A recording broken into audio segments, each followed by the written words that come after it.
Hello everyone, आवाज सुनाई दे रहा है सबको? Yes, sir. Yes, sir. Hello, Yes, sir. sir. Good evening, sir. Yes, sir. जी, गुड इवनिंग। तो ये मेरा पहली क्लास है। फर्स्ट क्लास में आपको पेपर के बारे में कैसे प्रिपरेशन करना है, एग्जाम पेपर का टाइप कैसे होंगे, किस किस टाइप का क्वेश्चन पूछा जाता है, इनके बारे में डिस्कस करेंगे हम 5-10 मिनट। उसके बाद जो है जो हमारा सिलेबस है वो स्टार्ट करेंगे हम पढ़ना, ठीक है।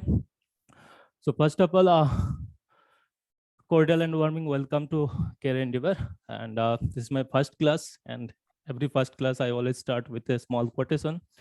So yeah, a journey of 1,000 miles begins with a single step, and this journey is about our life. And in this journey, at some point we have started our journey, and finally we reach at our destinations. But before this reach at this success point, every step we face a lot of problem, and to overcome this problem, we always have think about this. And before start journey, we always analysis, and we have to plan something, okay, how we can smoothly travel from one point to another point. And after planning, when we try to do some so start flying, and then we start. And when we started, at some point we may fail, and when we fail again, then we have to come back our drawing board. We have to make another plan, and based on this plan again we'll keep on trying, and finally maybe we'll reach at a success point.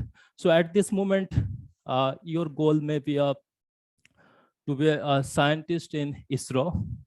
As a young scientist, you could be a scientist in ISRO, and also you could be a scientist in DRDO and in BARC, and of course in NASA. And apart from that, you could be a extraordinary research student. You can do something of extraordinary research and will win a Nobel Prize. And someone of you want to be a professor like Richard Feynman, and to work in this prestigious institute, first step you should be get admission in IITs. Right? It doesn't mean that if you don't get admission in IITs, you will not get opportunities to work in this prestigious institute. But yeah, I can say that if somehow you can manage this to get admissions in IIT, will be one step ahead than others. So getting admissions in IITs, we have to clear a JAM exam, and so for JAM exam, basically we are here to prepare from JAM exam, and this is me. My name is Surajit Kuila. I have done my MSc from IIT Delhi, and also I have done my MTech from IIT Delhi. And then during this MSc, MTech, and after then MTech, I have done some research project also, like optical filter, piezoelectric material can be used as a green energy source, and 3D imaging using our digital holography, structural illumination microscope, and then plasma physics and plasma medicine. And here I will teach you only one part, electricity and magnetism. And this is my phone number and email ID. And if you have any problem, you can contact with me anytime. And so first EMT, I'll teach only EMT part. So first we'll take a look on the syllabus, and basically electrostatic EMT का जो full syllabus है इसे हम 3 part में divide करके पढ़ेंगे. Part A पे जो हम पढ़ेंगे that is electrostatic, and in this electrostatic we'll talk about Gauss law, Coulomb's law, electric field and potential, and electrostatic boundary conditions, and solutions of Laplace equations, electric dipole, conductor, and dielectric polarizations, boundary conditions. And finally, we'll talk about a device which can store this charge, that is called capacitor. And the next part, we'll talk about again a magnetostatic. Here we'll talk about Biot-Savart's law, Ampere's law, Lorentz force, motions of a charged particle in magnetic field and electric field, force on a current carrying element, and magnetic moment and magnetization current, and boundary conditions, just like electric boundary condition, electrostatic boundary condition. And in third part, we'll talk about electrodynamics. Here we'll discuss Faraday's law of electromagnetic inductions, self mutual inductance, and displacement current. And after then we'll talk about Maxwell equations, and with the help of Maxwell equations, we'll see how the electromagnetic wave propagate from one point to another point through free space, through a dielectric medium, and through a conducting medium. And after then, we'll see when this electromagnetic wave incident at the interface of two medium, then some amount of wave reflect back to the first medium and some amount of wave transmitted to the second medium. So we'll talk about that thing also in reflections and transmission. So this is our whole syllabus of EMT. And then next is some reference books. Most of the time, I will paper this book, Introduction to Electrodynamics by Griffith. And apart from that, you can use this book also, Vasudev Ghosh, Electricity and Magnetism. And also you can follow this book. This is a career endeavor book, Electricity and Magnetism for MSc entrance. Okay. So next part is requirement, since it will be an online class. So first, you need 100% attendance. Why 100%? That when I will teach something, you will see every class will be interrelated with other class. So if you miss some class, then next class you will be get some difficulty to understand. So I'll request you to attend all classes until you have a health issue or any urgent work. And next is be always happy. So actually आपको happy इसलिए होना चाहिए क्योंकि अगर आप नाराज रहो, अगर आप गुस्सा में रहो, आपका जो पोटेंशियल है आप उससे 100% यूज नहीं कर पाते हो. सो बी ऑलवेज हैप्पी, जो होंगे देखा जाएगा. एंड फाइनली सिंस ये ऑनलाइन क्लास है तो आपका जो कनेक्शन है प्रेफर करो कि कोशिश करो कि वाईफाई मिल जाए आपको. अगर आप विलेज में हो, जैसे जिस ग्राम से मैं हूँ उस ग्राम पे तो वाईफाई नहीं मिल सकता है, तो आपको फोन का इंटरनेट यूज करना पड़ेंगे. And then next is discussion. If you have any problem, online classes होंगे, हम आप हमेशा प्रेजेंट तो नहीं रह पाएंगे. सो जब भी आपको कोई भी प्रॉब्लम हो आप फोन करके पूछ सकते हो, आप डिस्कस कर सकते हो क्या सॉल्यूशन होना चाहिए. Next is previous year paper analysis.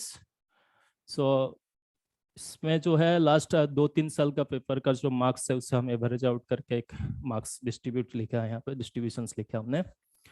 First is mathematical physics. Total paper जो 100 मार्क्स का होता है, उस आउट ऑफ 100 मार्क्स जो है मैथमेटिकल फिजिक्स में आपको ऑन एवरेज 10 to 12 मार्क्स पूछा जाता है.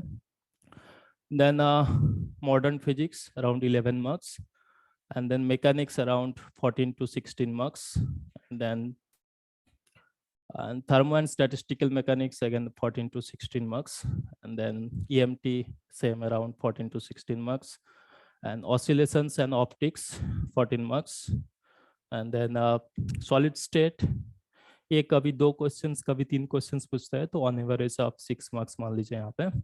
And then nuclear and atomic, यहाँ पे कभी 1 क्वेश्चंस कभी 2 क्वेश्चंस पूछता है, तो ऑन एवरेज आप 2 मार्क्स पूछ सकते हो. ठीक है. सो ये आपका टोटल 100 मार्क्स है. सो 100 मार्क्स में से आपका जो फर्स्ट 5 पार्ट है ये बहुत इंपॉर्टेंट है आपके लिए. एंड देन ये जो सब्जेक्ट है like solid state, nuclear and atomic physics, ये आप 2 से 3 से 4 क्लास में आप कंप्लीट कर सकते हो. Okay. Test paper, since it will be online test, so पूरे जो पेपर है आपको कंप्यूटर बेस्ड होंगे. कंप्यूटर में पेपर क्वेश्चंस आएंगे, वहीं पे आपको सारे क्वेश्चंस सॉल्व करना पड़ेंगे, सारे ऑप्शंस भी टिक करना पड़ेंगे. And inter paper will be objective type. यहाँ पे आपको कुछ लिखना नहीं है, आपको सारे जो क्वेश्चंस होंगे वो ऑब्जेक्टिव टाइप होंगे, आपके पास करेक्ट ऑप्शन चूज करना पड़ेंगे. ठीक है. और पेपर जो है, पेपर 3 पार्ट में डिवाइड हो रहेंगे, part A, part B and part C. Part A पे आप देखेंगे कि आप पार्ट ए पे जो है टोटल 30 क्वेश्चंस रहेंगे, and all questions will be MCQ. MCQ मतलब मल्टीपल चॉइस क्वेश्चंस. यहाँ पे एज क्वेश्चंस के 4 ऑप्शंस रहेंगे, और चारों ऑप्शंस में से कोई एक ऑप्शंस आपका करेक्ट होंगे. एंड पार्ट ए में टोटल आपको 30 क्वेश्चंस मिलेंगे. इसमें जो फर्स्ट 10 क्वेश्चन है 1 मार्क्स का होंगे, एंड इसमें से 4 ऑप्शंस में से एक ही ऑप्शंस करेक्ट होंगे. एंड अगर आप इससे गलत ऑप्शन चूज करोगे सो आपको यहाँ पे नेगेटिव मार्क्स भी है। Negative marks is 1/4 of marks, मतलब ये 1 मार्क्स का क्वेश्चन से अगर आप नेगेटिव आंसर चूज करोगे, मतलब रॉन्ग आंसर चूज करोगे, तो आपको नेगेटिव मार्क्स होंगे 0.25। एंड देन रिमेनिंग 20 क्वेश्चन जो है ये 2 मार्क्स का होंगे। एंड इसमें भी ये भी एमसीक्यू क्वेश्चन है, और यहाँ पर भी आपको 4 ऑप्शंस रहेंगे, एंड आउट ऑफ 4 एक ही ऑप्शन करेक्ट होंगे। और यहाँ पर भी अगर आप रॉन्ग आंसर चूज करोगे तो आपको यहाँ पे 0.5 मार्क्स जो है वो रिड्यूस हो जाएंगे। एंड पार्ट बी में आप देखोगे क्या 10 एमसीक्यू क्वेश्चंस होंगे। एमसी मतलब मल्टी सिलेक्शन क्वेश्चंस। सो यहाँ पर आपका क्या होगा, ईच क्वेश्चंस में 4 ऑप्शंस रहेंगे। जैसे इस पार्ट में 4 ऑप्शंस में सिर्फ एक ऑप्शन करेक्ट था, बट यहाँ पे मोर देन 1 ऑप्शन करेक्ट हो सकते हैं, ठीक है। एंड आपको तभी मार्क्स मिलेंगे if you choose all correct option. Suppose किसी क्वेश्चंस में मान लीजिए 3 ऑप्शंस करेक्ट है और आपने सिर्फ 2 ऑप्शन चूज किया, 1 ऑप्शन चूज किया, तो आपको कोई भी मार्क्स नहीं मिलेंगे। आपको तभी मार्क्स मिलेंगे अगर आप तीनों के तीनों करेक्ट ऑप्शंस चूज करोगे तो। एंड इस पार्ट में भी कोई नेगेटिव मार्क्स नहीं है। एंड देन पार्ट सी जो है एनआईटी टाइप क्वेश्चंस होंगे। यहाँ पर आपको क्या करना है, यहाँ पे आपको डाटा वगैरह गिवन रहेगा, उस डाटा यूज करके आपको क्या कैलकुलेटर भी अलाउ है, तो कैलकुलेटर यूज करके आपको क्या करना है, यहाँ पे कुछ फाइनल आंसर फाइंड आउट करना पड़ेंगे, ठीक है। और वो किस डिजिट तक लिखना है वो भी आपको क्वेश्चंस पे गिवन रहेगा। एंड पार्ट सी में जो है, पार्ट सी में टोटल 20 क्वेश्चंस रहेंगे। फर्स्ट 10 क्वेश्चन जो है 1 मार्क्स का होंगे, एंड सेकेंड 10 क्वेश्चन जो है 2 मार्क्स का होंगे, और यहाँ पर कोई भी नेगेटिव मार्क्स नहीं है।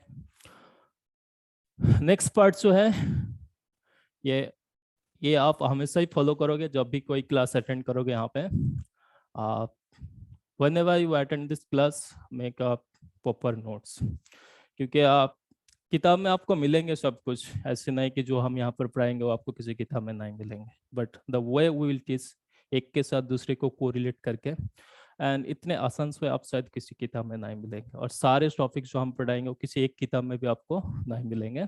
सो कोशिश करो जब भी आप क्लास अटेंड करोगे, हम धीरे धीरे लिखेंगे बोर्ड पे, लिख के सब कुछ समझाएंगे, तो आप भी साथ साथ नोट्स लुक बनाओगे, ठीक है। सेकंड क्या है, सेकंड जो है ये आपका एग्जाम पॉइंट ऑफ व्यू से लेके बहुत इंपॉर्टेंट पॉइंट है कि आफ्टर फिनिशिंग ईच चैप्टर एक शॉर्ट नोट्स बनाना है। Short notes in the sense कि जब भी हम कोई चैप्टर कंप्लीट करेंगे, उस चैप्टर कंप्लीट होने के बाद आपको सिर्फ इतना ही सोचना है कि इस चैप्टर में हमने क्या नया चीज सीखा है, ठीक है। जो नया चीज आपने देखा है उससे एक छोटा सा एक समरी, 1 पेज समरी बना के आप जस्ट चैप्टर के इन पे रख लीजिएगा।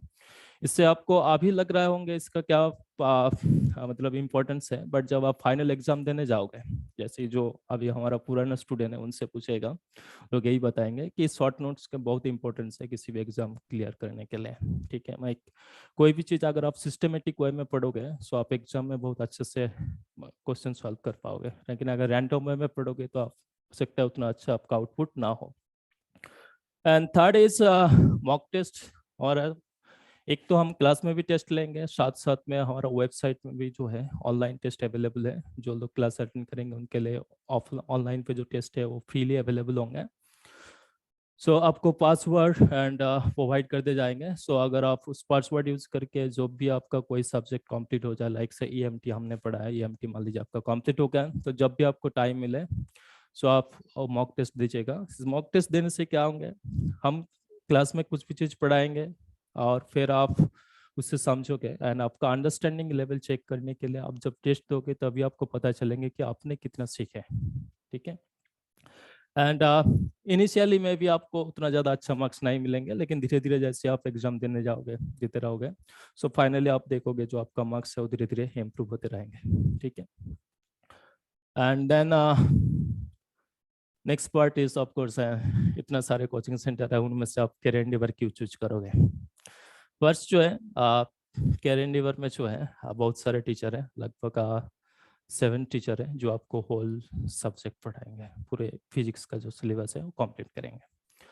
एंड सेकेंड जो है रिजल्ट, हमारा लास्ट ईयर में जो रिजल्ट था वो कुछ ऐसी था 2 rank 3 rank and 9 and 10। So ये 4 रैंक था within 10, and apart from then और भी बहुत सारे हैं, around I think more than 100 students got selected in IITs and NITs, and also 10 students has been selected for TFI exam. And this is the story time. सो अब देख सकते हो यहाँ पर क्या है, एक लग्जरी घर है और इस घर के सामने एक कार भी है। सो मान लेते हैं कि मुकेश अंबानी का घर है। एंड सो अब जो मुकेश अंबानी जो है उन्होंने कुछ 2 महीने के छुट्टी के कहीं घूमने गया है। सो वेकेशन में गया है, सो समर वेकेशन पे। एंड 2 महीने बाद जब उन्होंने फिर से वापस आए, उनके घर पे नौकर वगैरह था तो घर बड़ा अच्छे से साफ करके रखा है, तो जैसी कार था ऐसी है, जैसी घर था ऐसी है। बट नेक्स्ट दिन मॉर्निंग पे जब उन्होंने अपने ऑफिस जाने के लिए कार स्टार्ट करने गया तो देखा क्या जो कार है, कार अब स्टार्ट नहीं हो रहा है, तो उससे गुस्सा आ रहा है ऐसे।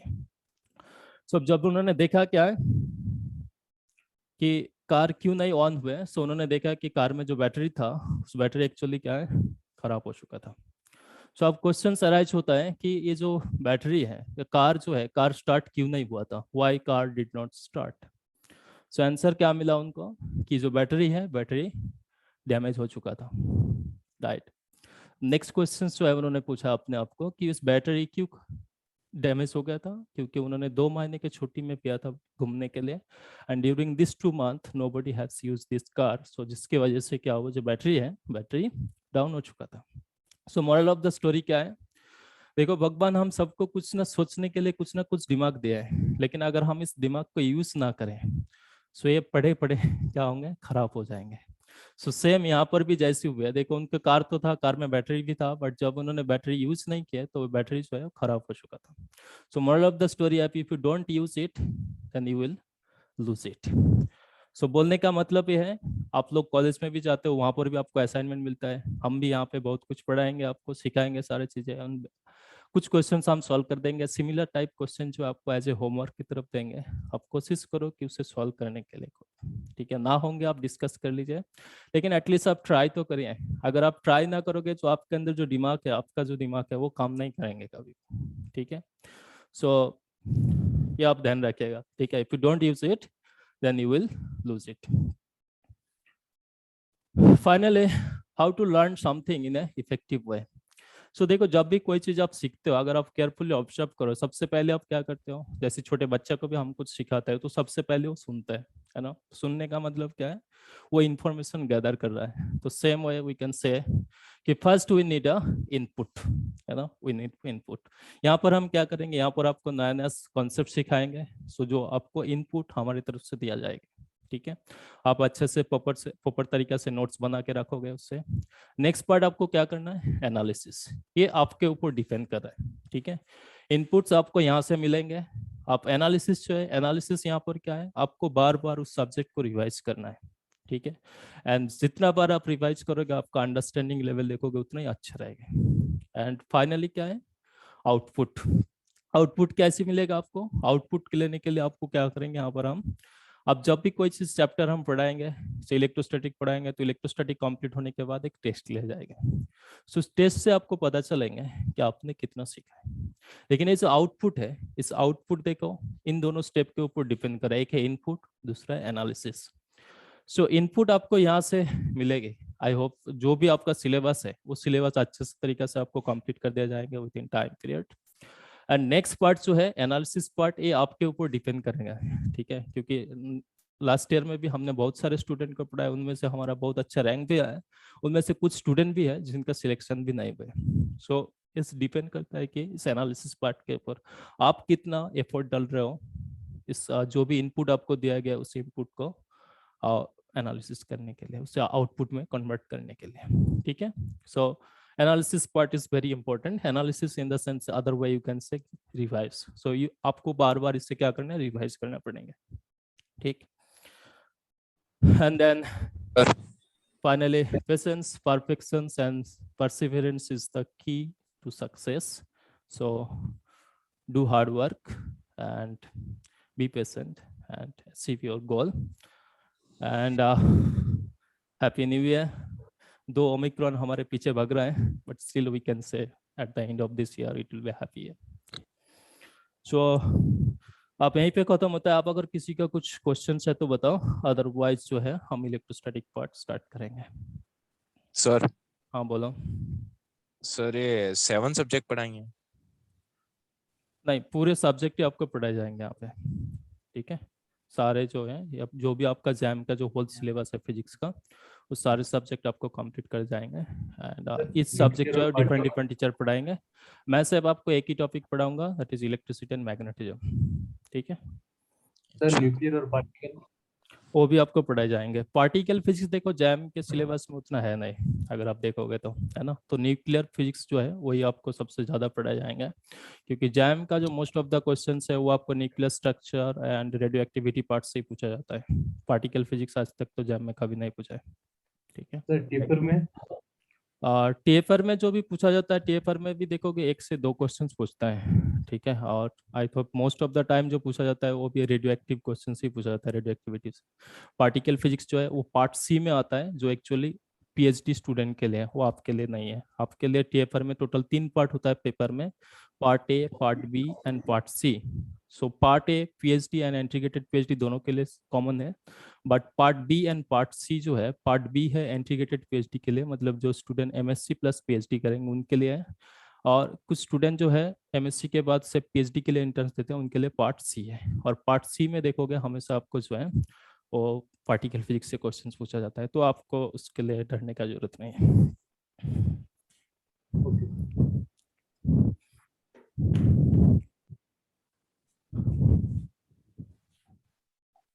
सर आपका सब्जेक्ट कब से कंटिन्यू रहेगा प्रॉपर?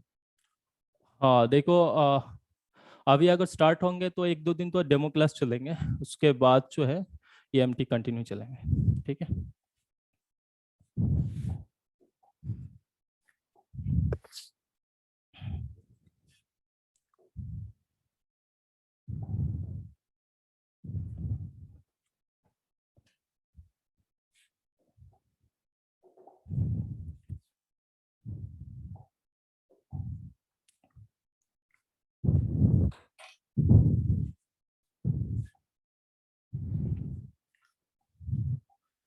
सो देखो, इलेक्ट्रोस्टैटिक्स, मैग्नेटोस्टैटिक और इलेक्ट्रोडायनामिक्स, ये सारे 3 टॉपिक हमें पढ़ना है ना, 3 पार्ट हमें पढ़ना है।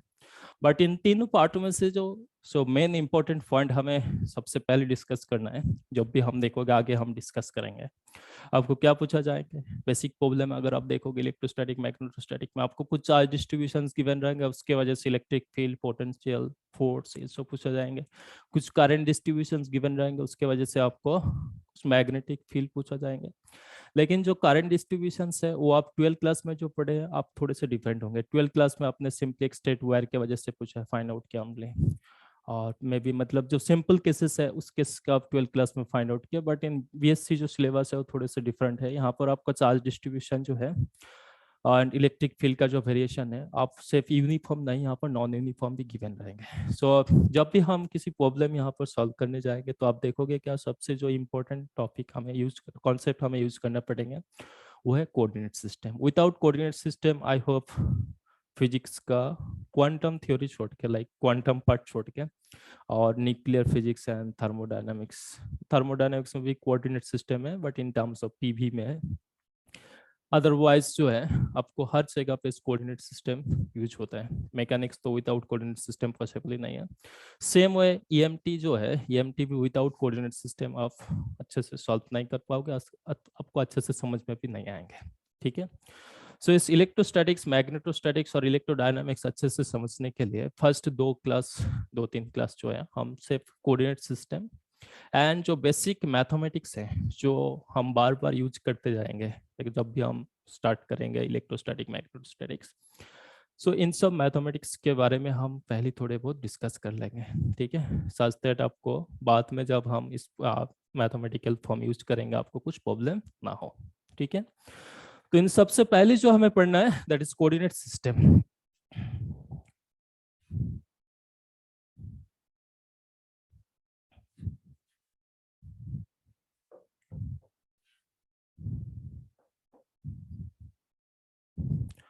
आप अभी से ही नोट्स बना लीजिएगा। इन कोऑर्डिनेट सिस्टम जो है बहुत सारे कोऑर्डिनेट सिस्टम्स है, बट एटलीस्ट हमारे जो सिलेबस में है, सिलेबस पॉइंट ऑफ व्यू से अगर हम देखें तो जो 4 कोऑर्डिनेट सिस्टम है, फर्स्ट कोऑर्डिनेट सिस्टम है रेक्टेंगुलर कोऑर्डिनेट सिस्टम। सर ये इस ईयर के लिए? हाँ,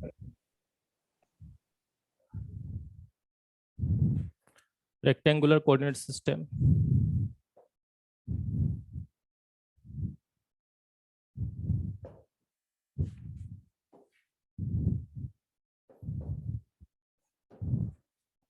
सेकेंड इंपॉर्टेंट जो कोऑर्डिनेट सिस्टम हमें डिस्कस करना है that is 2D polar coordinate system.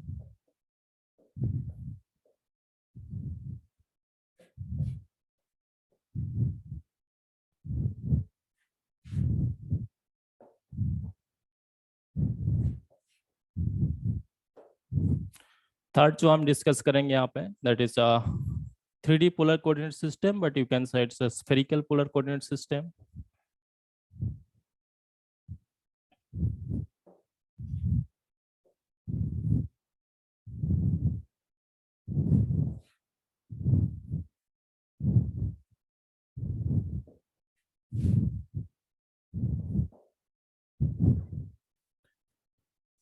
And finally fourth जो हम कोऑर्डिनेट सिस्टम पढ़ेंगे that is cylindrical coordinate system.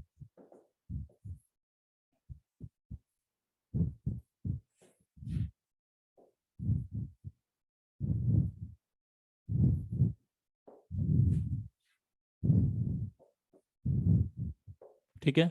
So most of the जो क्वेश्चंस आपको रहेंगे, आपको कुछ चार्ज डिस्ट्रीब्यूशंस गिवन रहेंगे, कुछ charge distributions rectangular coordinate system according given हो सकता है, spherical polar coordinate according given हो सकता है, but 2D polar coordinate like disc के ऊपर चार्ज डिस्ट्रीब्यूशंस गिवन हो सकता है। So 2D polar coordinate system आप यूज करेंगे।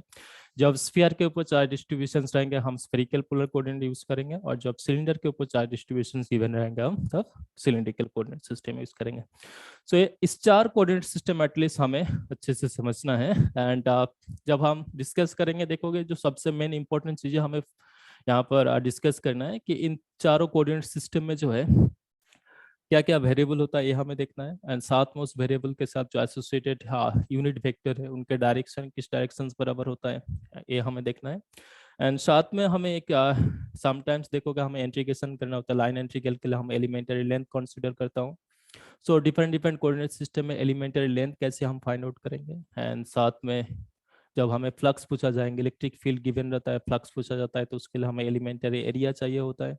सो डिफरेंट कोऑर्डिनेट सिस्टम में एलिमेंटरी एरिया एंड साथ में एलिमेंटरी वॉल्यूम। ठीक है, तो इस कुछ चीजें हम हर कोऑर्डिनेट सिस्टम में देखेंगे।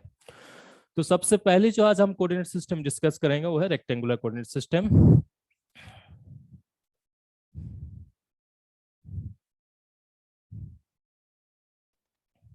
पिछली स्लाइड का स्क्रीनशॉट लीजिए। स्क्रीनशॉट नहीं, आप साथ साथ लिख लिया करो, हम तो बहुत धीरे धीरे लिख रहे हैं आपको, है ना। स्क्रीनशॉट लोगे फिर वहां से कॉपी करोगे, कुछ दिन बाद स्क्रीनशॉट गायब हो जाएंगे।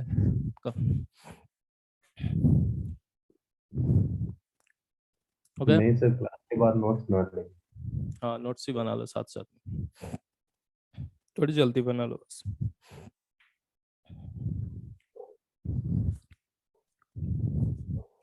हो गया?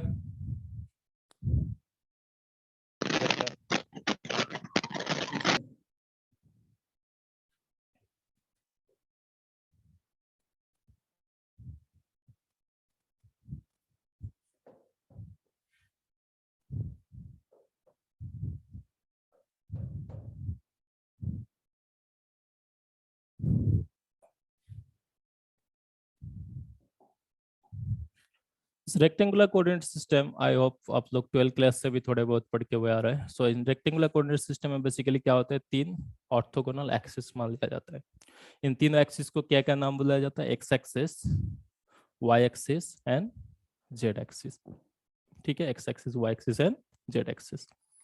सो इन एक्सिस का रिक्वायरमेंट इसलिए है क्योंकि हमें अगर कोई पॉइंट रिप्रेजेंट करना है तो किसी पॉइंट के रेस्पेक्ट में रिप्रेजेंट करना पड़ेंगे। सो इस रेक्टेंगुलर कोऑर्डिनेट सिस्टम में जो तीन एक्सिस है, इन तीन एक्सिस जिस पॉइंट पे मीट करता है उस पॉइंट को क्या बोला जाता है, ओरिजिन। सो ये जो पॉइंट है इस पॉइंट को हम क्या बोलेंगे, origin.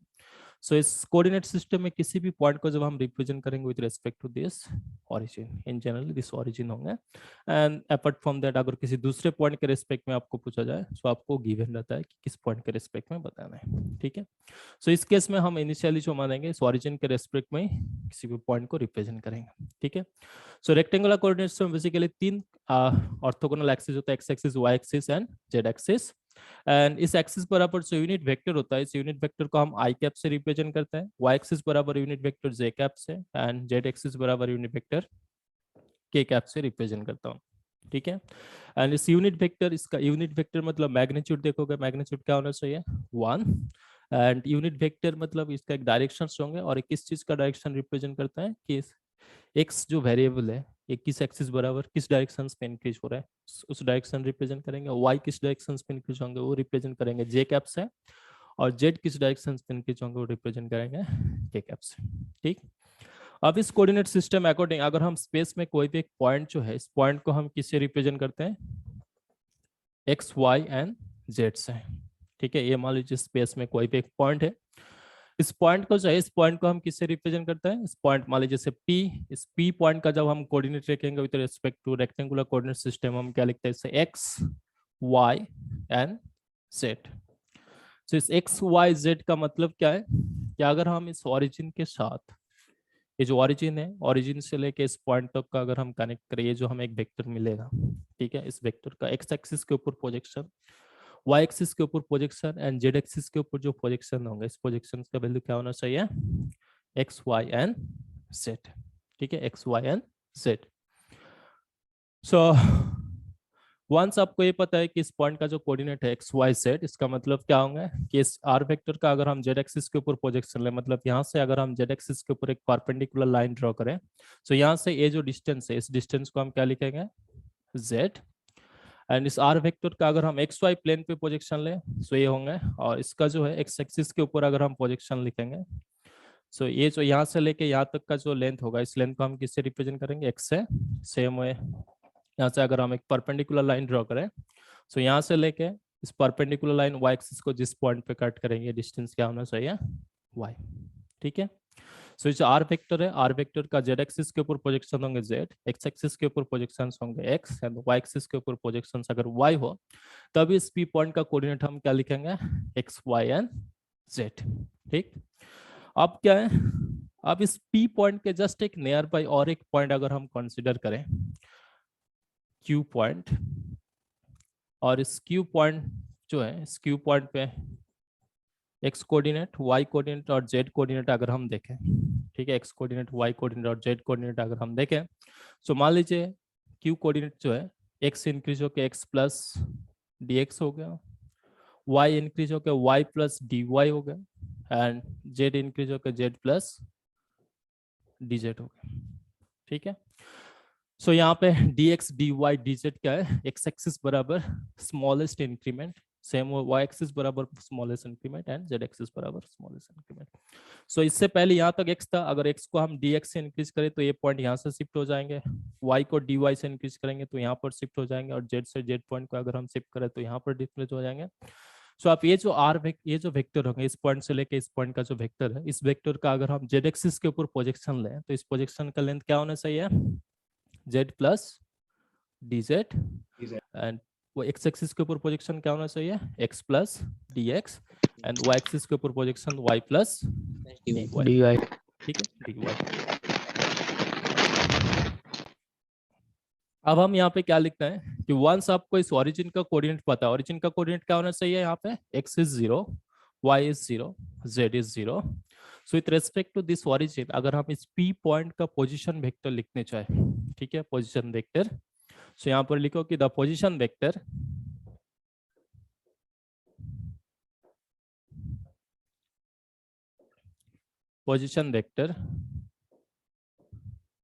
of point P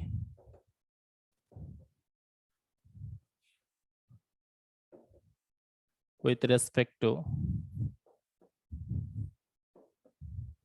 origin, इसे हम इन जनरल आर से रिप्रेजेंट करते हैं, बट इसके इसमें पी पॉइंट के लिए से मैं आरपी से रिप्रेजेंट करा आरपी। सो इस आरपी का पोजीशन हम कैसे लिखेंगे यहाँ पे, देखो जब भी किसी एक पॉइंट के रेस्पेक्ट में दूसरे पॉइंट का हम पोजीशन वेक्टर लिखते हैं तो हम लिखने का रूल क्या होता है कि जिस पॉइंट का पोजीशन वेक्टर लिखना है उस पॉइंट का एक्स कोऑर्डिनेट, और जिस पॉइंट के रेस्पेक्ट में लिखना है उस पॉइंट का एक्स कोऑर्डिनेट, उससे क्या करना है, सबट्रैक्ट करना है। तो यहाँ पर पी पॉइंट का एक्स कोऑर्डिनेट क्या है, एक्स, एंड ओरिजिन के रेस्पेक्ट में हम लिख रहे हैं ओरिजिन का एक्स कोऑर्डिनेट क्या है, 0। सो इस पी पॉइंट का जो पोजीशन वेक्टर है, फर्स्ट कंपोनेंट क्या आएंगे, एक्स माइनस 0, एंड देन हम क्या करेंगे यहाँ पे कि इस एक्स एक्सिस बराबर जो यूनिट वेक्टर है उससे हम मल्टीपल करेंगे। सो एक्स एक्सिस बराबर यूनिट वेक्टर क्या है, आई कैप। सेम वे बताइए y बराबर हम क्या लिखेंगे, पी पॉइंट का y कोऑर्डिनेट है y एंड ओरिजिन का y कोऑर्डिनेट है 0। प्लीज अगर आप इतना बहुत नॉइज आ रहा है आप लोगों को बैकग्राउंड से, साउंड म्यूट कर लीजिए। y minus 0 into j cap. Same way p point का z कोऑर्डिनेट है z एंड ओरिजिन का z कोऑर्डिनेट है 0, so z into k cap. ठीक है, z into k cap. So इससे आप सिंप्लीफाई करोगे आपको क्या मिलेंगे, x i cap, y j cap and z k cap. ठीक है, z k cap.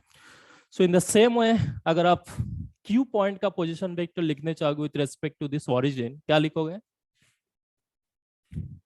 So the position vector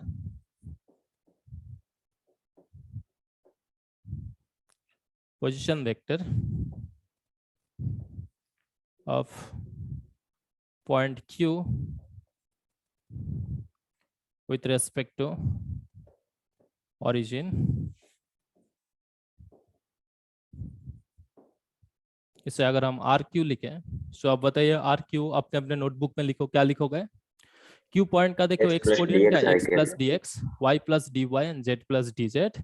so आप यहाँ पर क्या लिखोगे, x plus d x minus 0। So इसे आप सिंप्लीफाई करोगे यही रहेंगे, so d x into i cap plus same y plus d y j cap plus z plus d z के कैप। ठीक है, जेड प्लस डी जेड के cap.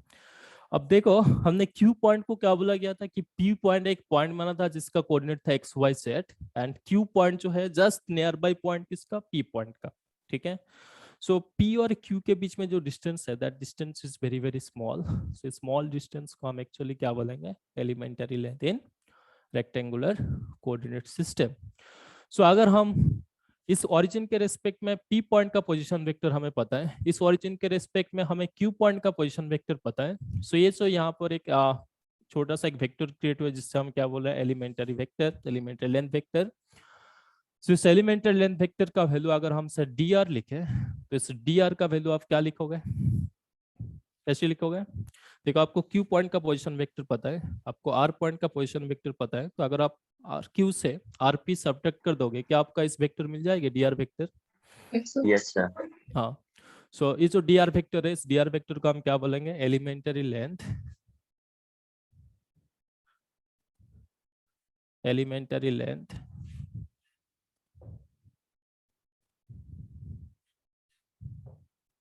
in rectangular coordinate system.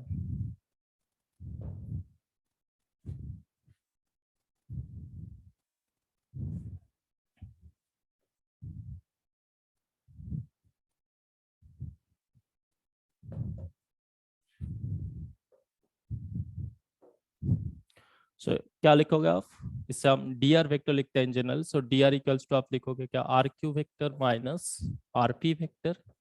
सो आप इस आर क्यू वेक्टर से r p vector subtract करके देखिए आपको क्या मिलना चाहिए, x plus okay. So direct आप लिख सकता हूं मैं, इसलिए इतना आप कर सकते हो। सो dx आई कैप dy जे कैप प्लस dz के कैप। ठीक है, dz के कैप। सो इन जनरल जब भी आपको रेक्टेंगुलर कोऑर्डिनेट सिस्टम में एलिमेंटरी लेंथ कंसीडर करना पड़ेंगे तो हम क्या लिखेंगे, हमेशा इस फॉर्म में लिखेंगे, dx I cap dy J cap and dz के कैप। वेयर dx क्या था, dx क्या होंगे यहाँ पे, x को हम स्मॉलेस्ट लेंथ से इंक्रीज किया है, so elementary length along x axis. ठीक है, dx यहाँ पर क्या है, elementary length along x axis, dy क्या है, elementary length along y axis and dz क्या है, elementary length along z axis. ठीक है, एंड इन जनरल dr क्या रिप्रेजेंट कर रहा है यहाँ पे, elementary length in rectangular coordinate system. अब आपको एक सिचुएशंस में बताता हूँ कब आपको इस एलिमेंटरी लेंथ का जरूरत पड़ेंगे। मान लीजिए आपको कुछ ऐसे एक वेक्टर गिवन है, say a vector equals to x i cap y j cap y square z cap and say 3z के कैप, ऐसे एक वेक्टर गिवन है। ठीक है, मान लो से इलेक्ट्रिक फील्ड हमें गिवन है और हमें क्या पूछा जा रहा है कि यहाँ पर रेक्टेंगुलर कोऑर्डिनेट सिस्टम में 2 पॉइंट दे दिए P एंड Q है, यहाँ पर 2 पॉइंट गिवन है से RS। इन दोनों पॉइंट के बीच में इस रीजन पे इस इलेक्ट्रिक फील्ड है, इस इलेक्ट्रिक फील्ड है, और इस इलेक्ट्रिक फील्ड के प्रेजेंस पे अगर हम इन दोनों पॉइंट पे पोटेंशियल डिफरेंस फाइंड आउट करने चाहे, सो इस पोटेंशियल डिफरेंस का वैल्यू क्या होना चाहिए। ठीक है, सो आगे जब हम पढ़ाएंगे आप देखोगे क्या, अब इलेक्ट्रिक फील्ड के साथ पोटेंशियल डिफरेंस का कुछ ऐसे रिलेशन हम पढ़ेंगे, minus E dot D r vector rectangular coordinate system में अगर आए तो। सो नेक्स्ट स्टेप पे हमें क्या करना है, इसे इंटीग्रेट करेंगे हम। सो देखो इंटीग्रेशन करने से पहले हमें क्या चाहिए, एलिमेंट्री लेंथ। अब इस एलिमेंट्री लेंथ हमें कहाँ से मिलेंगे, यहाँ से मिलेंगे। अगर हमें जो इलेक्ट्रिक फील्ड है उस इलेक्ट्रिक फील्ड अगर रेक्टेंगुलर कोऑर्डिनेट सिस्टम में गिवन रहे तो हम रेक्टेंगुलर कोऑर्डिनेट सिस्टम में एलिमेंट्री लेंथ कंसीडर करेंगे। आगे हम डिफरेंट डिफरेंट कोऑर्डिनेट सिस्टम और भी डिस्कस करेंगे। अगर हमें जो इलेक्ट्रिक फील्ड गिवन है उस 2D पोलर कोऑर्डिनेट पे गिवन है, बस स्फेरिकल पोलर कोऑर्डिनेट पे गिवन है, तब हम स्फेरिकल पोलर कोऑर्डिनेट अकॉर्डिंग इस एलिमेंट्री लेंथ को लिखेंगे। ठीक है, सो ऐसे आगे हम इस प्रॉब्लम को सॉल्व करेंगे। तो एट दिस पॉइंट एटलीस्ट आपको इतना पता होना चाहिए कि इस रेक्टेंगुलर कोऑर्डिनेट सिस्टम में हम एलिमेंट्री लेंथ को कैसे डिफाइन करेंगे। सो क्या लिखोगे, d r vector equals to d x i cap d y j cap and d z के कैप। सो वंस आपको ये पता है कि एलिमेंट्री लेंथ जो है एक्स एक्सिस बराबर होंगे d x d y and d z according along x axis y axis and z axis। So next हम क्या फाइंड आउट करेंगे कि एलिमेंट्री एरिया। ठीक है, एलिमेंट्री एरिया।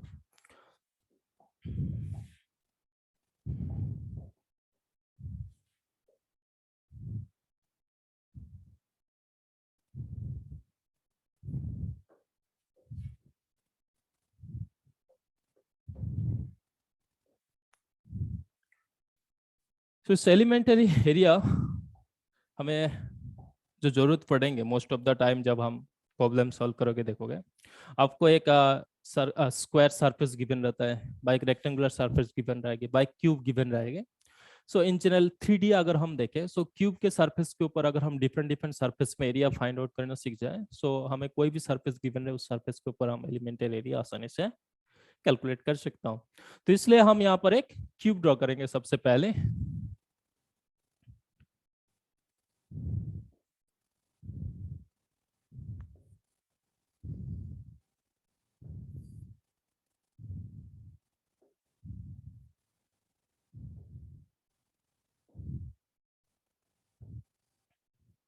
ये मान लीजिए क्यूब है। अब इस क्यूब का जो वन कॉर्नर है, ये जो कॉर्नर है, कॉर्नर मान लीजिए से क्या है, रेक्टेंगुलर कोऑर्डिनेट सिस्टम का जो ओरिजिन है उस ओरिजिन पे लाई कर रहे हैं। ठीक है, एंड जो 3 एक्सिस है, x axis y axis and z axis, so cube का जो साइड्स है, ये साइड्स मान लीजिए क्या है, ये एक्स एक्सिस वाई एक्सिस और जेड एक्सिस के साथ क्या है, पैरेलल है। सो ये एक्स एक्सिस वाई एक्सिस और जेड एक्सिस। सो हमने यहाँ पर क्या ड्रॉ किया, we have drawn a cube, और इस क्यूब का साइड मान लीजिए ए है, क्यूब का सारे साइड सेम होता है, साइड का लेंथ मान लीजिए ए, और एक ऐसी क्यूब हमने ड्रॉ किया जहाँ पे वन कॉर्नर हमने मान लिया कहाँ पर है, ओरिजिन पे है, एंड जो साइड्स है, साइड के एक्स एक्सिस वाई एक्सिस और जेड एक्सिस के साथ पैरेलल है। ठीक है, पैरेलल है।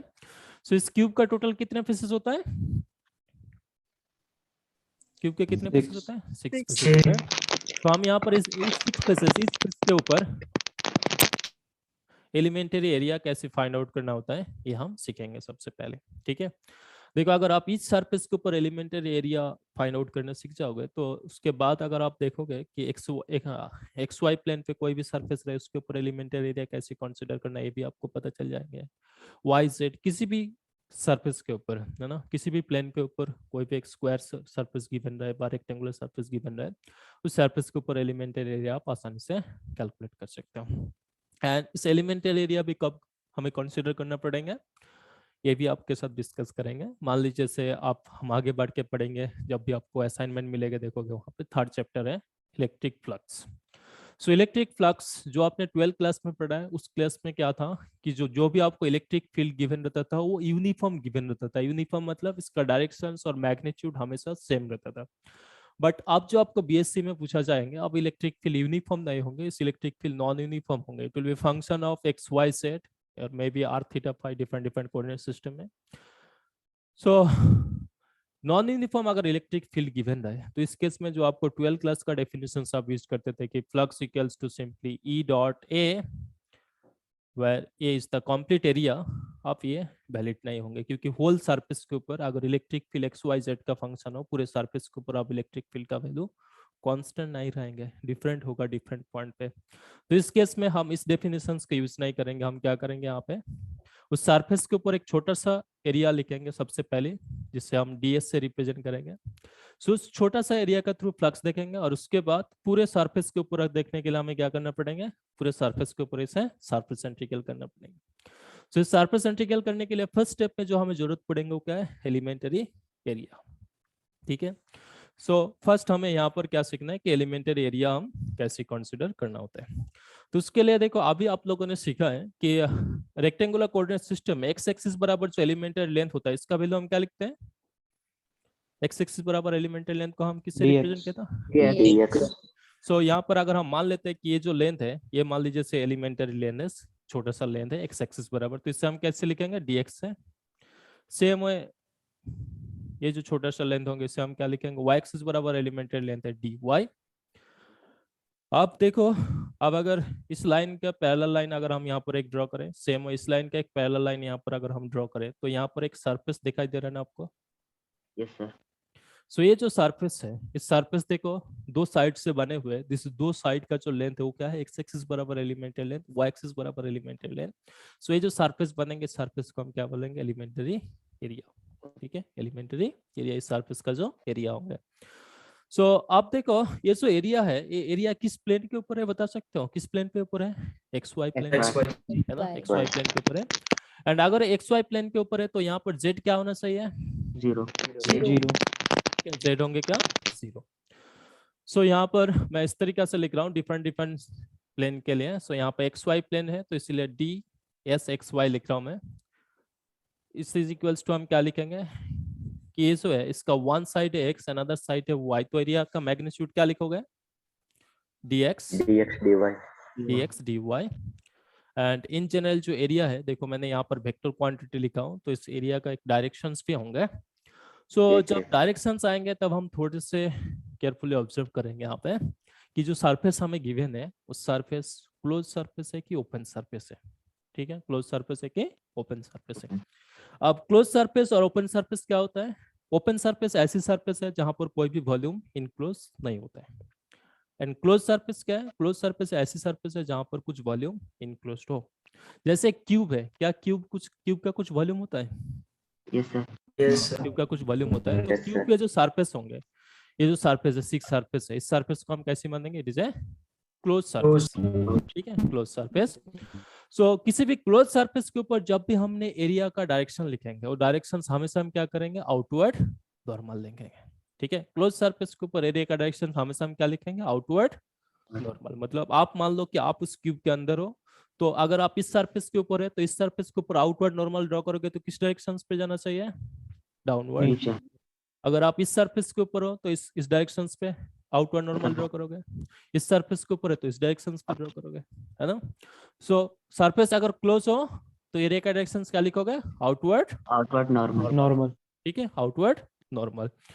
सो अगर आप ये भी आपको क्यूब जो सरफेस है क्लोज सरफेस है तो यहाँ पर भी हम जो एरिया का डायरेक्शन लिखेंगे वो आउटवर्ड नॉर्मल होना चाहिए. तो ये जो एरिया है ये एरिया एक्स वाई प्लेन पे है और ये बॉटम सरफेस है क्यूब का, तो क्यूब का बॉटम सरफेस से अगर आप आउटवर्ड नॉर्मल ड्रॉ करोगे तो किस डायरेक्शन पे जाना चाहिए, डाउनवर्ड.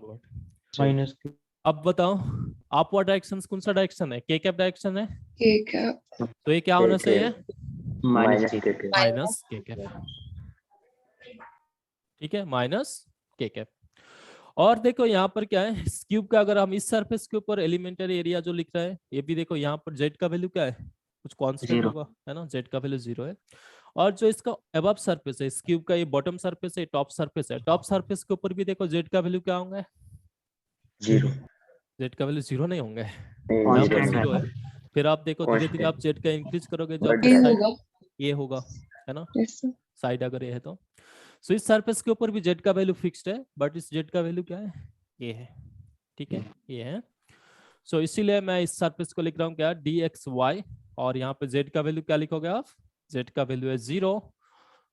सो इस सरफेस के ऊपर जब हम एलिमेंट एरिया लिखेंगे डी एक्स डी वाई, और डायरेक्शंस क्या लिखोगे, माइनस के कैफ, ठीक है, माइनस के कैफ। सेम वे अगर आपको मान लीजिए से इस बॉटम सरफेस के ऊपर एलिमेंटरी एरिया कंसीडर करना पड़े, तो आप कैसे फाइंड आउट करोगे। सो यहाँ पर भी देखो आपका जेड हो गया कांस्टेंट। सो जेड अगर कांस्टेंट हो तो इस सरफेस के ऊपर वेरिएबल क्या होना चाहिए, x and y. So x axis बराबर एलिमेंटरी लेंथ होंगे dx, y एक्सिस बराबर एलिमेंटरी लेंथ होगा dy। सो इन दोनों लेंथ से जो एरिया बनेगा वही होगा एलिमेंटरी एरिया। सो यहाँ पर जो एलिमेंटरी एरिया इसे क्या लिखोगे, dx dy। अब क्या है, मैग्नीट्यूड तो वही रहेंगे, अब डायरेक्शन। अब इस सरफेस के ऊपर अगर आप आउटवर्ड नॉर्मल ड्रॉ करोगे, आप मान लो क्यूब के अंदर हो और इस सरफेस के ऊपर आउटवर्ड नॉर्मल ड्रॉ करोगे, तो किस डायरेक्शन पे होना चाहिए, के कैप डायरेक्शन पे होंगे यहाँ पे। सो यहाँ पे इस डायरेक्शन पे होंगे, तो ये होंगे के कैप डायरेक्शन। बट एक उनसे सरफेस है, again d x y surface है, बट यहाँ पर जेड का वैल्यू क्या होना चाहिए, ये। So this is equals to आप क्या लिखोगे, d x d y, and directions क्या लिखोगे, ठीक है, के कैप।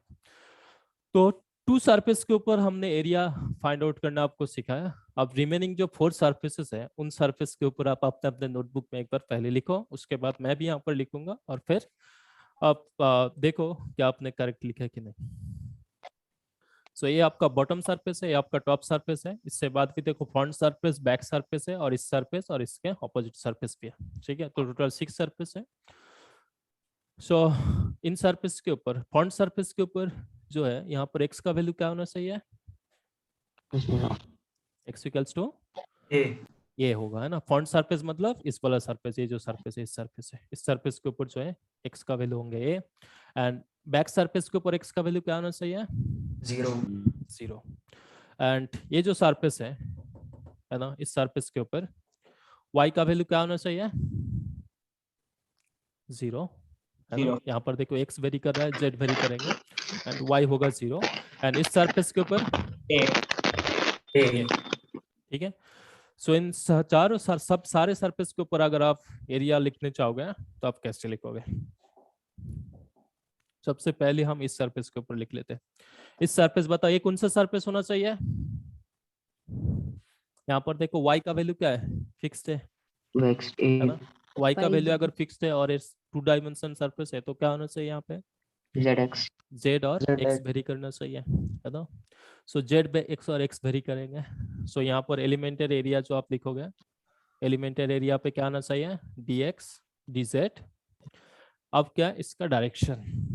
सो आप अगर क्यूब के अंदर हो तो इस सरफेस के ऊपर आउटर नॉर्मल ड्रॉ करोगे तो किस डायरेक्शन पे जाएगी, इस डायरेक्शन पे जाएगा।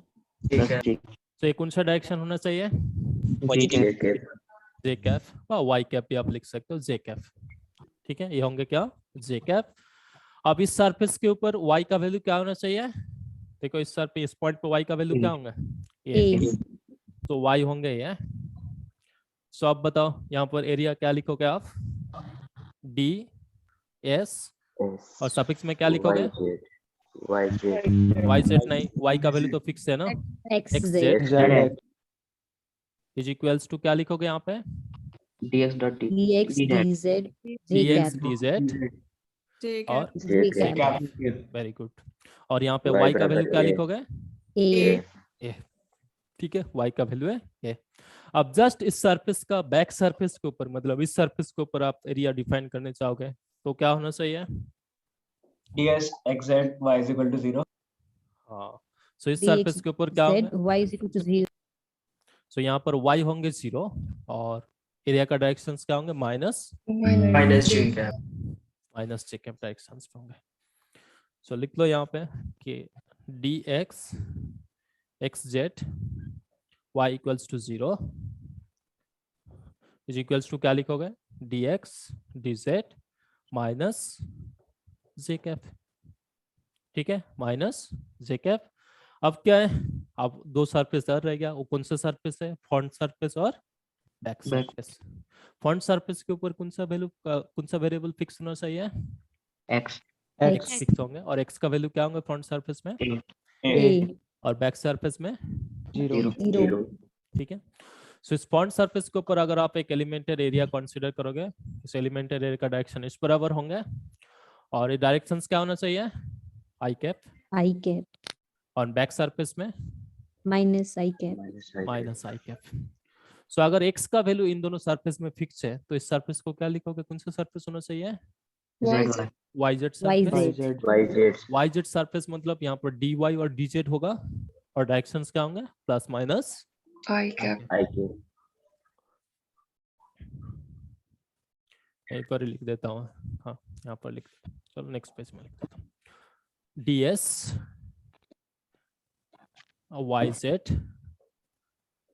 x इक्वल्स टू, अगर हम जीरो सरफेस लिखे मतलब बैक सरफेस के ऊपर लिखे तो बैक सरफेस के ऊपर एरिया क्या होना चाहिए dy dz और डायरेक्शंस क्या होंगे minus I cap and front surface में अगर हम लिखे सो ये भी dy z सरफेस होंगे सो ds yz एंड यहाँ पे x इक्वल्स टू क्या होना चाहिए ये dy dz and I cap ठीक है।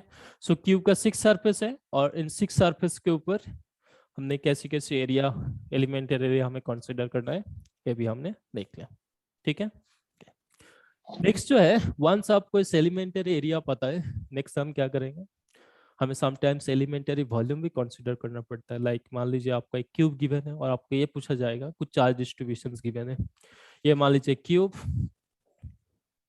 और इस क्यूब के अंदर कुछ चार्ज डिस्ट्रीब्यूशंस गिवन है, वॉल्यूम चार्ज डिस्ट्रीब्यूशंस गिवन है, रो मान लीजिए कुछ ऐसी है rho naught x y and z ठीक है, rho naught x y z. So non uniform charge distributions given है और आपको अगर ये पूछा जाए कि इस क्यूब के थ्रू टोटल फ्लक्स क्या होंगे, ठीक है, क्यूब के थ्रू टोटल फ्लक्स क्या होंगे, हम 12th क्लास में जो किया है वो हमने कहाँ तक किया है, सिंपली वहां पर जो रो गिवन रहता था वो यूनिफॉर्म रो गिवन रहता था तो इसके साथ सिंपली हम एक क्यूब मल्टीपल कर देते तो हमें टोटल इनक्लोज चार्ज मिल जाता डिवाइडेड बाय एप्सिलॉन नॉट करेंगे तो हमें फ्लक्स मिल जाएंगे। लेकिन यहाँ पर जो आपको अगर ऐसे क्वेश्चंस पूछे तो यहाँ पर जो आपको चार्ज डेंसिटी गिवन रहेगी वो डेफिनेटली किस फॉर्म में गिवन रहेगा, नॉन यूनिफॉर्म में गिवन रहेगी। सो नॉन यूनिफॉर्म केस में भी अगर आप यही रूल फॉलो करोगे कि सिंपली रो के साथ अगर हम वॉल्यूम मल्टीपल कर दें अब आपका आंसर क्या होंगे रॉन्ग आएगी क्योंकि यहाँ पे चार्ज डेंसिटी का वैल्यू डिफरेंट पॉइंट पे डिफरेंट होंगे है ना। सो यहाँ पर हमें क्या करना पड़ेंगे, पहले एक छोटा सा एलिमेंटरी वॉल्यूम के ऊपर फाइंड आउट करना पड़ेंगे कि टोटल इनक्लोज चार्ज क्या है, फिर पूरे वॉल्यूम के ऊपर अगर हम इंटीग्रेट कर देंगे तभी हमें टोटल इनक्लोज चार्ज मिलेंगे यहाँ पे ठीक है। सो इसके लिए फर्स्ट हमें क्या फाइंड आउट करना है कि एलिमेंटरी वॉल्यूम क्या होना चाहिए। सो इस एलिमेंटरी वॉल्यूम के लिए यहाँ पर और एक बार क्यूब का जो है जो हमने बनाया था उस क्यूब को और एक बार ड्रॉ कर लीजिए।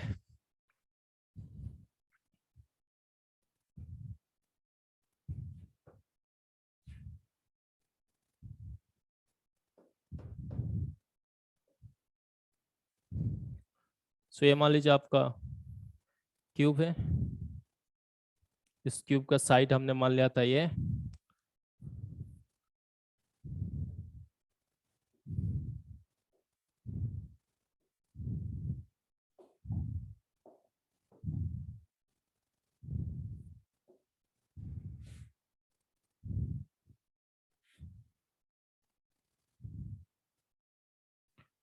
X axis y axis and z axis. So हमें यहाँ पर क्या करना है कि एलिमेंटरी वॉल्यूम कंसीडर करना पड़ेंगे। एलिमेंटरी वॉल्यूम मतलब एक ऐसी वॉल्यूम है जैसे ऐसे छोटे छोटे वॉल्यूम अगर हम साइड बाय साइड ऊपर नीचे चारों तरफ रखें तो ऐसे एक लार्ज वॉल्यूम हमें लार्ज क्यूब दिखाई देंगे ठीक है। तो उसके लिए देखो अगर हम इस बेस सरफेस जो है बॉटम सरफेस जो है इस बॉटम सरफेस के ऊपर जो एलिमेंटरी एरिया लिखा था वो क्या था, यहाँ पर ये था dx ये था dy। सो यहाँ से ये जो एरिया बना था इस एरिया को हमने क्या लिखा था dx dy। देखो अगर हम इसके साथ हाइट भी मल्टीपल कर दें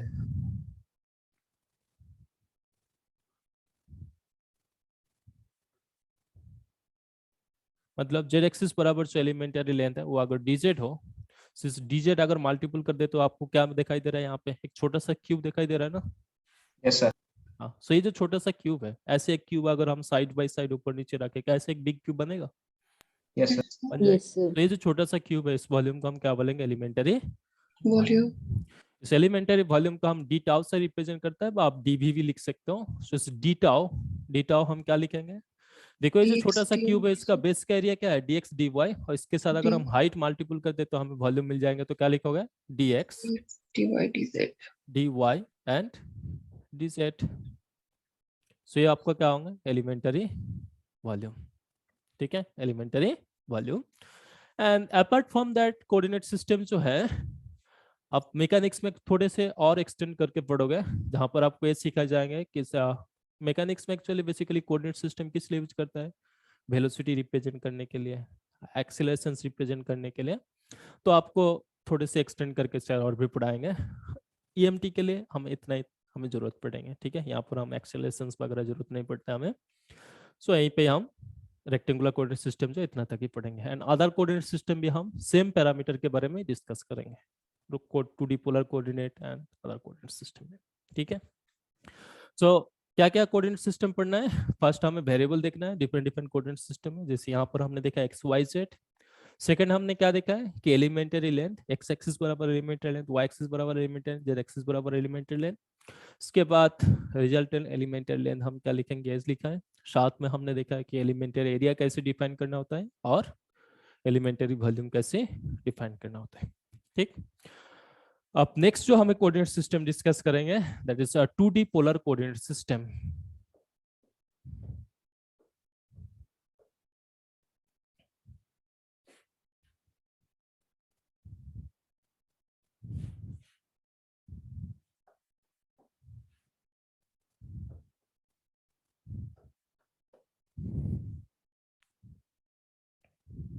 ठीक है, 2D पोलर कोऑर्डिनेट सिस्टम। सो 2D पोलर कोऑर्डिनेट सिस्टम हम कब यूज करेंगे, जब हम देखोगे क्या हमें कुछ रिंग के ऊपर कुछ चार्ज डिस्ट्रीब्यूशंस गिवन है और हमें उसके एक्सिस के ऊपर किसी पॉइंट पे इलेक्ट्रिक फील्ड व पोटेंशियल पूछा जाए। ठीक है, बस कुछ चार्ज डिस्ट्रीब्यूशंस गिवन है और हमें सर्कुलर डिस्क व सर्कुलर रिंग के थ्रू फ्लक्स पूछा जाए कि क्या होंगे। ठीक है, जब मतलब सर्कुलर सिमेट्रिक रहे, ठीक है, सर्कुलर सिमेट्रिक रहे, चाहे वो रिंग हो चाहे डिस्क, ऐसे सिमेट्रिक रहे, इस टाइम पे हम क्या करेंगे, यहाँ पे 2D polar coordinate system use करेंगे। सो 2D polar coordinate system use करने से पहले मान लीजिए एक एक्स एक्सिस है और ये वाई एक्सिस है। सो 2D प्लेन है।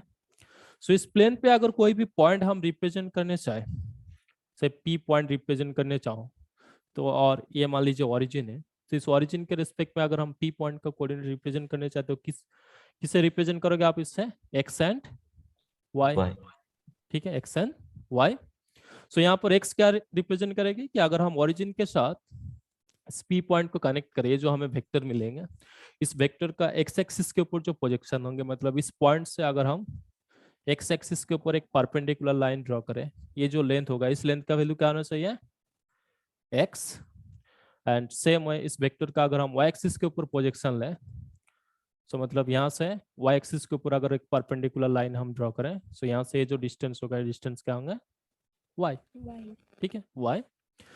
सो ये था आपका रेक्टेंगुलर कोऑर्डिनेट सिस्टम में 2D प्लेन पे रिप्रेजेंट करना। अब क्या है, सेम पॉइंट को अगर हम 2D पोलर कोऑर्डिनेट सिस्टम से रिप्रेजेंट करने चाहे तो हम कैसे डिफाइन करेंगे।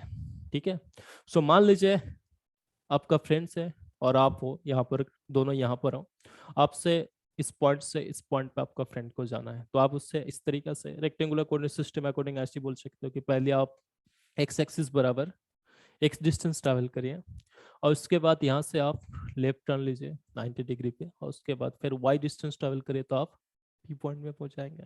ठीक है, एंड अनदर फ्रेंड्स वो उसको इस तरीके से भी बोल सकते हैं कि पहले आप एक्स एक्सिस बराबर खड़ा रहो और फिर एक्स एक्सिस के साथ आप थीटा एंगल बनाओ। ठीक है, एक्स एक्सिस के साथ आप थीटा एंगल बनाओ एंड देन इस लाइन बराबर अगर आप इस आर डिस्टेंस ट्रैवल करोगे, यहाँ से डिस्टेंस अगर से आर हो तो आर डिस्टेंस ट्रैवल करोगे, तब भी देखो आप इसी पॉइंट पे ही पहुंचेंगे, है ना। सो दोनों का जो इंस्ट्रक्शन है, एक फ्रेंड ये बोल सकते हैं कि पहले एक्स एक्सिस बराबर एक्स जाओ और फिर इस पॉइंट से राइट डायरेक्शन पे आप राइट टर्न लो 90 डिग्री पे और उसके बाद वाई डिस्टेंस ट्रैवल करो, पी पॉइंट पे पहुंचेंगे। अनदर फ्रेंड क्या बोल रहा है कि एक्स एक्सिस के साथ पहले आप थीटा एंगल बनाओ और उसके बाद उस लाइन बराबर आर डिस्टेंस अगर आप ट्रैवल करोगे तो आप सेम पॉइंट पे पहुंचोगे। मतलब दोनों ही का जो इंस्ट्रक्शन है वो सेम ही है, क्योंकि फाइनली वो सेम पॉइंट पे पहुंचेगा। बट फर्स्ट जो इंस्ट्रक्शन है वो according two rectangular coordinate system है, सेकंड जो है वो क्या है 2D पोलर कोऑर्डिनेट सिस्टम है। So according to 2D polar coordinate system इस पॉइंट का कोऑर्डिनेट क्या क्या पता होना चाहिए कि ये जो वेक्टर है, ये जो लाइन है, इस लाइन एक्स एक्सिस के साथ कितना एंगल बना है। यहाँ पर हमने क्या लिखा है थीटा, और साथ में क्या इस पॉइंट से इस पॉइंट का डिस्टेंस, इस डिस्टेंस का हमने क्या लिखा है यहाँ पे r। So according to polar coordinate किसी भी पॉइंट को अगर हम रिप्रेजेंट करने चाहे तो हमें दो कोऑर्डिनेट पता होना चाहिए, वो क्या है r एंड थीटा। r क्या रिप्रेजेंट करेंगे ओरिजिन से उस पॉइंट का डिस्टेंस, एंड थीटा क्या रिप्रेजेंट करेंगे ओरिजिन से इस पॉइंट को अगर हम एक लाइन से ऐड करें तो इस r एक्स एक्सिस के साथ जो एंगल बनाएंगे उस एंगल को हम क्या रिप्रेजेंट करेंगे यहाँ से थीटा से रिप्रेजेंट करेंगे। ठीक है, सो आप देखो इस r और एक्स वाई के बीच में क्या रिलेशन होना चाहिए। यहाँ से a लेंथ x है, यहाँ से a लेंथ अगर y हो तो यहाँ से a लेंथ y है, तो r का वैल्यू क्या लिख सकते हो आप under root of x square plus y square। ठीक है, एंड अदर वे हम क्या लिख सकते हैं कि देखो अगर यहाँ से यहाँ तक का जो लेंथ है ये लेंथ आपका अगर r हो तो इस r का इस x एक्सिस बराबर प्रोजेक्शन क्या होना चाहिए r cos r cos theta है ना। ये आपका 90 डिग्री एंगल है, ये आपका बेस है, ये आपका हाइपोटेन्यूज है, तो बेस डिवाइडेड बाय हाइपोटेन्यूज करोगे तो आपको क्या मिलेंगे cos थीटा। सो यहाँ से आप x का वैल्यू फाइंड आउट करोगे क्या होगा r cos theta.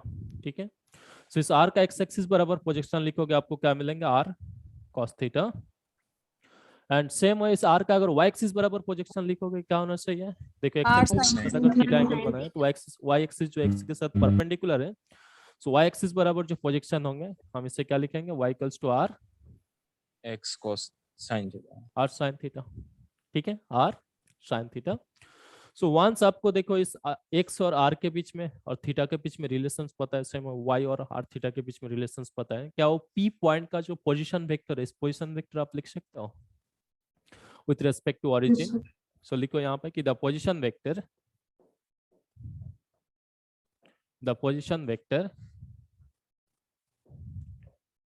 of point P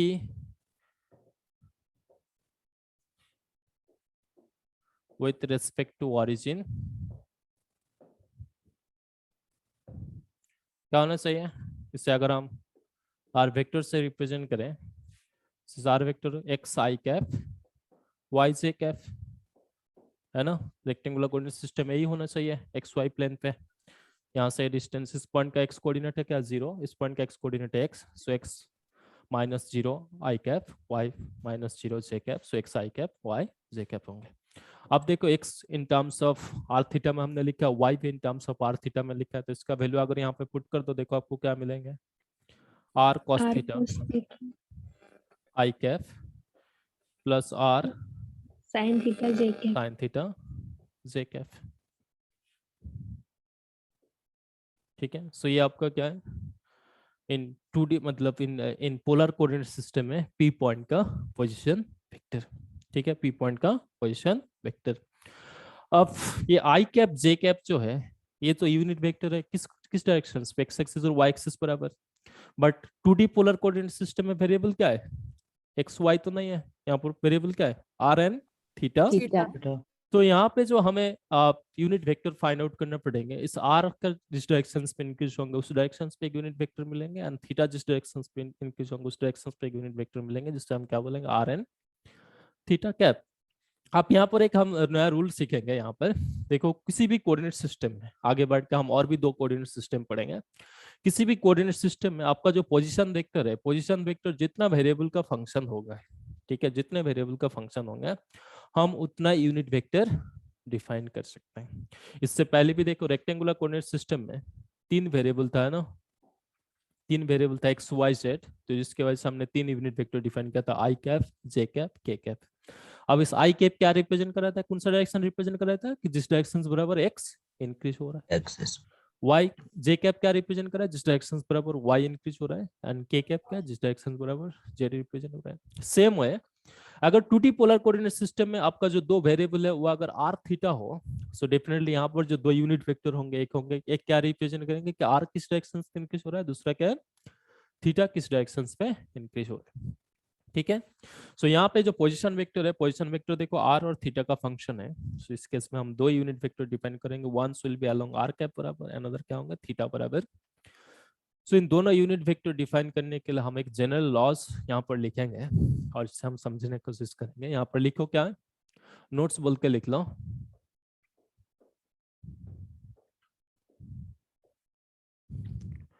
In any coordinate system, लिखो in any coordinate system,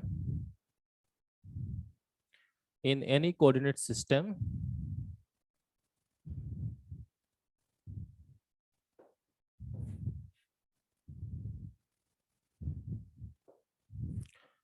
if the position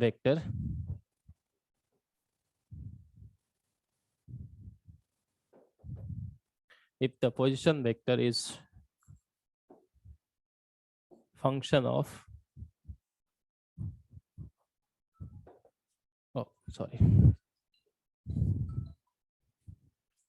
position vector is function of n variable,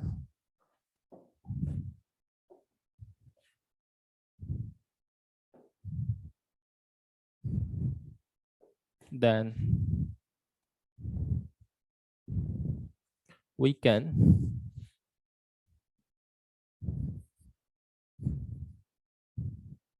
define n number of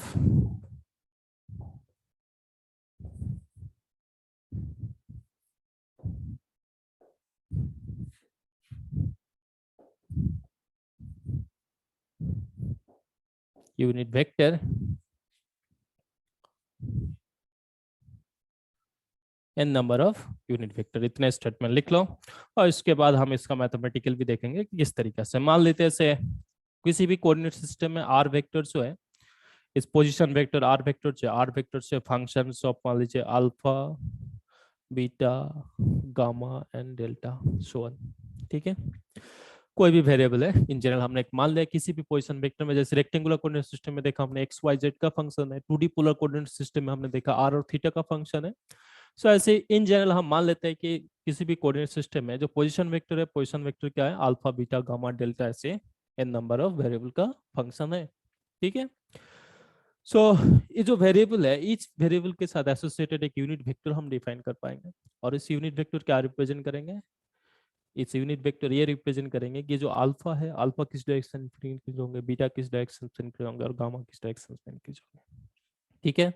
सो अगर मान लेते हैं alpha बराबर unit vector हम define करना है तो इससे हम किससे लिखेंगे, अल्फा कैप से डिफाइन करेंगे। और इस अल्फा कैप हम कैसे डिफाइन करेंगे कि जो पोजीशन वेक्टर है इस पोजीशन वेक्टर को हम सबसे पहले अल्फा का रिस्पेक्ट में डिफरेंशिएट करेंगे, ठीक है, keeping other parameter beta and gamma fix. So आप बताइए ये आप मैथमेटिकली पढ़ोगे, लैंग्वेज में पढ़ोगे तो आप क्या पढ़ोगे इससे कि change of r vector With respect to The alpha. direction of delta. change of alpha due to change of alpha. So किसी वेक्टर का चेंज अल्फा के वजह से आपको मिल गया। सो अगर आप इसका जो मॉड्यूलस है इस मॉड्यूलस से अगर आप इसे डिवाइड कर दोगे del r by del alpha, आपको क्या मिलना चाहिए, क्या मिलेगा, आर एक पोजीशन वेक्टर था, आर एक वेक्टर था, इससे आपने अल्फा का रिस्पेक्ट में डिफरेंशिएट किया तो आपको क्या मिलेगा कि अल्फा के वजह से change of position vector and फिर आप इसका मैग्नीट्यूड से अगर आप डिवाइड कर दोगे, ठीक है, सो ये एक यूनिट वेक्टर मिलेगी, Yes, sir. है ना। और इस Yes, यूनिट sir. वेक्टर क्या रिप्रेजेंट करेगी कि किस डायरेक्शन पे अल्फा इंक्रीज हुए, ठीक है, क्योंकि ऐसे चेंज ऑफ अल्फा देखा था हमने। तो सेम वे लिखिए आप बीटा कैप बराबर यूनिट वेक्टर क्या लिखोगे, बीटा कैप बराबर यूनिट वेक्टर क्या लिखना चाहिए, आर को आप बीटा का रिस्पेक्ट में डिफरेंशिएट करिए, पोजीशन वेक्टर को जो है बीटा वेरिएबल के रिस्पेक्ट में डिफरेंशिएट करिए और उसके बाद आप क्या करोगे से इसका मॉड्यूलस से डिवाइड कर दीजिए, ठीक है, मॉड्यूलस से डिवाइड कर दीजिए तो आपको क्या मिलेंगे यहाँ पे beta cap so on gamma cap delta cap, इस तरीके से आप फाइंड आउट कर सकते हो, ठीक है। सो इस रूल हर कोऑर्डिनेट सिस्टम के लिए वैलिड होंगे, हम इसे अप्लाई भी करेंगे सारे कोऑर्डिनेट सिस्टम में, यूनिट वेक्टर भी डिफाइन करना सीखेंगे इसे यूज करके। सो यहाँ पर हमने क्या लिखा है कि एनी कोऑर्डिनेट सिस्टम, किसी भी कोऑर्डिनेट सिस्टम में अगर पोजीशन वेक्टर चाहे वो n वेरिएबल का फंक्शन हो तो हम उस कोऑर्डिनेट सिस्टम में n यूनिट वेक्टर डिफाइन कर पाएंगे एसोसिएटेड विद ईच वेरिएबल। और इस यूनिट वेक्टर क्या रिप्रेजेंट करेगा हमेशा कि उस वेरिएबल किस डायरेक्शन पे इंक्रीज होंगे। ठीक है, सो इस डेफिनेशंस को अगर आप यहाँ पर यूज करने चाहोगे, यहाँ पर देखो आपका जो पोजीशन वेक्टर है r वेक्टर किसका फंक्शन है, सेंटर से डिस्टेंस r और थीटा का फंक्शन सर है। पीछे करो। हाँ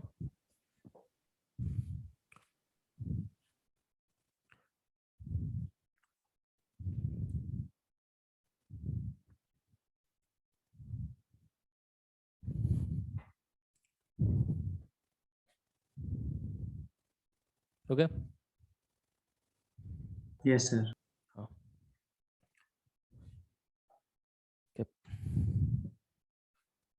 तो यहाँ पे पोजीशन वेक्टर देखो r वेक्टर जो है r और थीटा का फंक्शन है, तो यहाँ पर दो वेरिएबल का फंक्शन है तो हम कितना यूनिट वेक्टर डिफाइन कर सकते हैं यहाँ पे, दो, r है थीटा बराबर। सो आप इस डेफिनेशन से अकॉर्डिंग फाइंड आउट करिए क्या होना चाहिए। So in 2D polar coordinate system में पोजीशन वेक्टर जो है वो हमने कुछ ऐसे लिखा r cos theta i cap plus r sin theta j cap. So यहाँ पे r वेक्टर जो है वो r और थीटा का फंक्शन है। सो यहाँ पर हम दो यूनिट वेक्टर डिफाइन करेंगे, वन विल बी r जिस डायरेक्शन पे इंक्रीज होंगे इसे हम r कैप से रिप्रेजेंट करेंगे। तो इससे क्या लिखोगे उस डेफिनेशन से अकॉर्डिंग इस पोजीशन वेक्टर को पहले आप r का रिस्पेक्ट में डिफरेंशिएट करिए और फिर इसका मॉड्यूलस से डिवाइड कर दीजिए। ठीक है, सो पहले आप बताइए कीपिंग थीटा फिक्स्ड अगर आप r का रिस्पेक्ट में डिफरेंशिएट करोगे इस r वेक्टर को तो आपको क्या मिलना चाहिए यहाँ पे, cos theta cos theta i cap plus sin theta j के। j cap. देखो यहाँ पे i कैप और j कैप को डिफरेंशिएशन करने का जरूरत है क्या, नहीं, क्योंकि कांस्टेंट यूनिट वेक्टर है ना, हमेशा इसका डायरेक्शन x एक्सिस बराबर होंगे, y एक्सिस बराबर होंगे, z एक्सिस बराबर होंगे। और एक किसी कोऑर्डिनेट सिस्टम का भी मतलब किसी कोऑर्डिनेट का फंक्शन है, हमेशा यूनिट कांस्टेंट वेक्टर है। ठीक है, so i cap j cap k cap they are unit constant vector, but ये जो आर कैप हम फाइंड आउट करेंगे इससे देखोगे डिफरेंट होगा। सो ये आपका इस आर का रिस्पेक्ट में जब इस आर को डिफरेंशिएट किया हमें ये मिला है और फिर हमें क्या करना है, ये जो वेक्टर है इस वेक्टर का मैग्नीट्यूड से डिवाइड करना है। तो इस वेक्टर का मैग्नीट्यूड क्या आएगा बताइए, under root of theta plus One. cos square theta plus sine square theta sin square theta. cos square theta plus sin square theta का वैल्यू क्या होना चाहिए, 1। तो आपको इस r कैप का वैल्यू क्या मिलेंगे यहाँ पे, cos theta i I cap के प्लस साइन थीटा जे के। sin theta j cap. आप लोगों में से कुछ लोग बोलोगे सर इतना करने का क्या जरूरत है, सिंपली आप इससे r से डिवाइड कर दो ना, है ना। इस वेक्टर का मैग्नीट्यूड से अगर हम डिवाइड कर दे तब भी तो हमें r कैप मिल जाएगा। ठीक है, बट उससे r कैप मिलेगा, लेकिन जब भी आप थीटा कैप फाइंड आउट करना पड़ेंगे तब आप किससे डिवाइड करोगे, नहीं कर पाओगे ना। सो इसीलिए इस जनरल डेफिनेशंस को हमें यूज करना पड़ेंगे। सो यहाँ पर थीटा कैप अगर लिखने चाहोगे तो थीटा कैप कैसे डिफाइन करोगे, पहले Del r R by position del vector को theta. थीटा का रिस्पेक्ट में डिफरेंशिएट करिए और फिर इसको Magnitude. मॉड्यूलस से डिवाइड कर दीजिए। ठीक है, डिवाइड करके देखिए क्या होना चाहिए। पहले थीटा को डिफरेंशिएट करिए, r को फिक्स करके थीटा का रिस्पेक्ट में डिफरेंशिएट करोगे तो क्या minus r sin theta i cap plus r cos theta j के। j cap. Very good. आप इसका मॉड्यूलस क्या होना चाहिए, R. R. r। तो इससे अगर आप अंडर रूट करोगे तो r square Bracket sin sin square theta plus cos square theta r square theta आएंगे, तो अगर हम r स्क्वायर अगर कॉमन ले लें तो यह मिलेगा हमें, and sin square theta plus cos square theta that will give you 1। सो पूरे डिनोमिनेटर का वैल्यू क्या आना चाहिए, r। और इस r यहाँ पर भी देखो न्यूमरेटर में r है, r अगर आप कैंसिल आउट कर दोगे तो आपको थीटा कैप क्या मिलेगी, माइनस साइन थीटा आई के प्लस cos थीटा जे के। cos थीटा जे कैप। ठीक है, cos थीटा जे कैप। सो आपका दो वेरिएबल था पोजीशन वेक्टर का r एंड थीटा, दोनों डायरेक्शंस बराबर हम यूनिट वेक्टर डिफाइन करें, r cap and theta cap. अब इन जो यूनिट वेक्टर है इस यूनिट वेक्टर का कुछ प्रॉपर्टीज है, लाइक अगर आप यहाँ पे एक छोटा सा कैलकुलेशन करके देखिए, इस आर कैप और थीटा कैप का डॉट प्रोडक्ट मुझे फाइंड आउट करके बताइए क्या होना चाहिए। सर थीटा कैप की सर ये डायरेक्शन तो 90 डिग्री पे होता है हमेशा। ये आप जीरो जीरो आ डॉट जाएगा प्रोडक्ट इसमें। करके देखो क्या आएगा, Zero. 0। ठीक है, 0।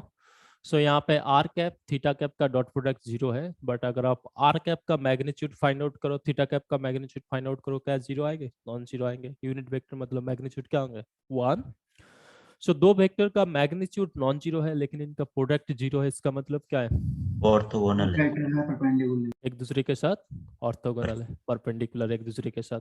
ठीक है, सो वंस आपको एटलीस्ट ये पता है कि जो आर कैप है और थीटा कैप जो है एक दूसरे के साथ ऑर्थोगोनल है, एंड इस आर कैप थीटा कैप कौन सा डायरेक्शन रिप्रेजेंट करेंगे कि जिस डायरेक्शन बराबर आर इंक्रीज होंगे और जिस डायरेक्शन बराबर थीटा इंक्रीज होंगे।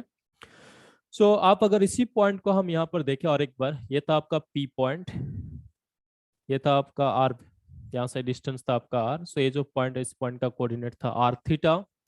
सो इस यहाँ पर अगर आप आर किस डायरेक्शन पे इंक्रीज करोगे, थीटा को अगर आप फिक्स रख दो, theta keeping theta fix, r को इंक्रीज करने चाहोगे तो आर किस डायरेक्शन पे इंक्रीज होंगे?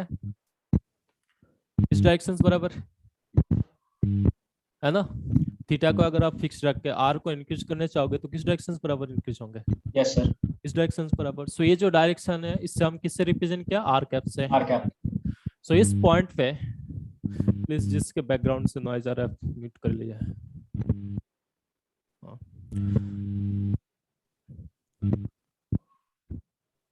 आपके जब भी आप क्लास लेते हो तो फोन वगैरह साइड पे रहता है तो उससे बंद कर दीजिए, वहां से भी बहुत सारा नॉइज आता है। हेडफोन अगर यूज कर रहे हो, हेडफोन ओपन कर लीजिए तब भी आपको सुनाई देंगे। ठीक है, तो ये आपका आर कैप है। Ankita is muted. तो थीटा फिक्स रख के अगर आप, यार भाई म्यूट कर लेना, कौन है? Sir Vivek. It's Ankita. Ankita and Vicky. Ankit and Vicky, आप दोनों आप म्यूट कर लीजिएगा प्लीज। सो ये आपका थीटा कैप का, सो कीपिंग थीटा को अगर फिक्स रख के आर को इंक्रीज करने चाहोगे, इस पॉइंट पे देखो आर से आप इसी डायरेक्शन पे इंक्रीज पाओगे तो ये आपको क्या होंगे? आर कैप का डायरेक्शन है। आप थीटा कैप का डायरेक्शन आपको देखना है तो थीटा कैप का डायरेक्शन देखिए, अगर इस पॉइंट को मैं यहाँ पर ना लेके यहाँ पर लेता हूँ तब थीटा का वैल्यू क्या होता? 0।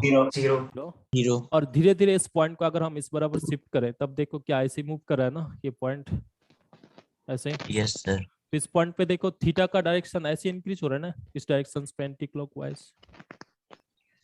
Yes sir. तो इस पॉइंट पे अगर हम थीटा का डायरेक्शन देखें, थीटा का आपका डायरेक्शन होंगे इस बराबर। ठीक है, थीटा का आपका डायरेक्शन होंगे इस बराबर। एंड इससे पहले हमने प्रॉपर्टी से भी देखा एक दूसरे के साथ परपेंडिकुलर है, 90 डिग्री। पिक्चर से भी देखो यहाँ से क्या होंगे? एक दूसरे के साथ परपेंडिकुलर ही होंगे। ठीक है, so 2D polar coordinate system में आर कैप हमेशा होंगे रेडियली आउटवर्ड। लाइक आपके पास एक सर्कल हो, सर्कल का आर कैप किस डायरेक्शन पे लोगे? हमेशा रेडियली आउटवर्ड। लेकिन थीटा कैप क्या होंगे? सर्कल का टेंजेंट बराबर, एंटी क्लॉकवाइज डायरेक्शन पे। जैसे सर हाँ, नेक्स्ट क्या है? सो देखो यहाँ पे आर को फिक्स रख के अगर आप थीटा को इंक्रीज करोगे तो थीटा इस डायरेक्शन पे इंक्रीज होंगे, तो इसीलिए थीटा कैप जो है वो इस डायरेक्शन पे आएगा। ठीक है, नेक्स्ट क्या है?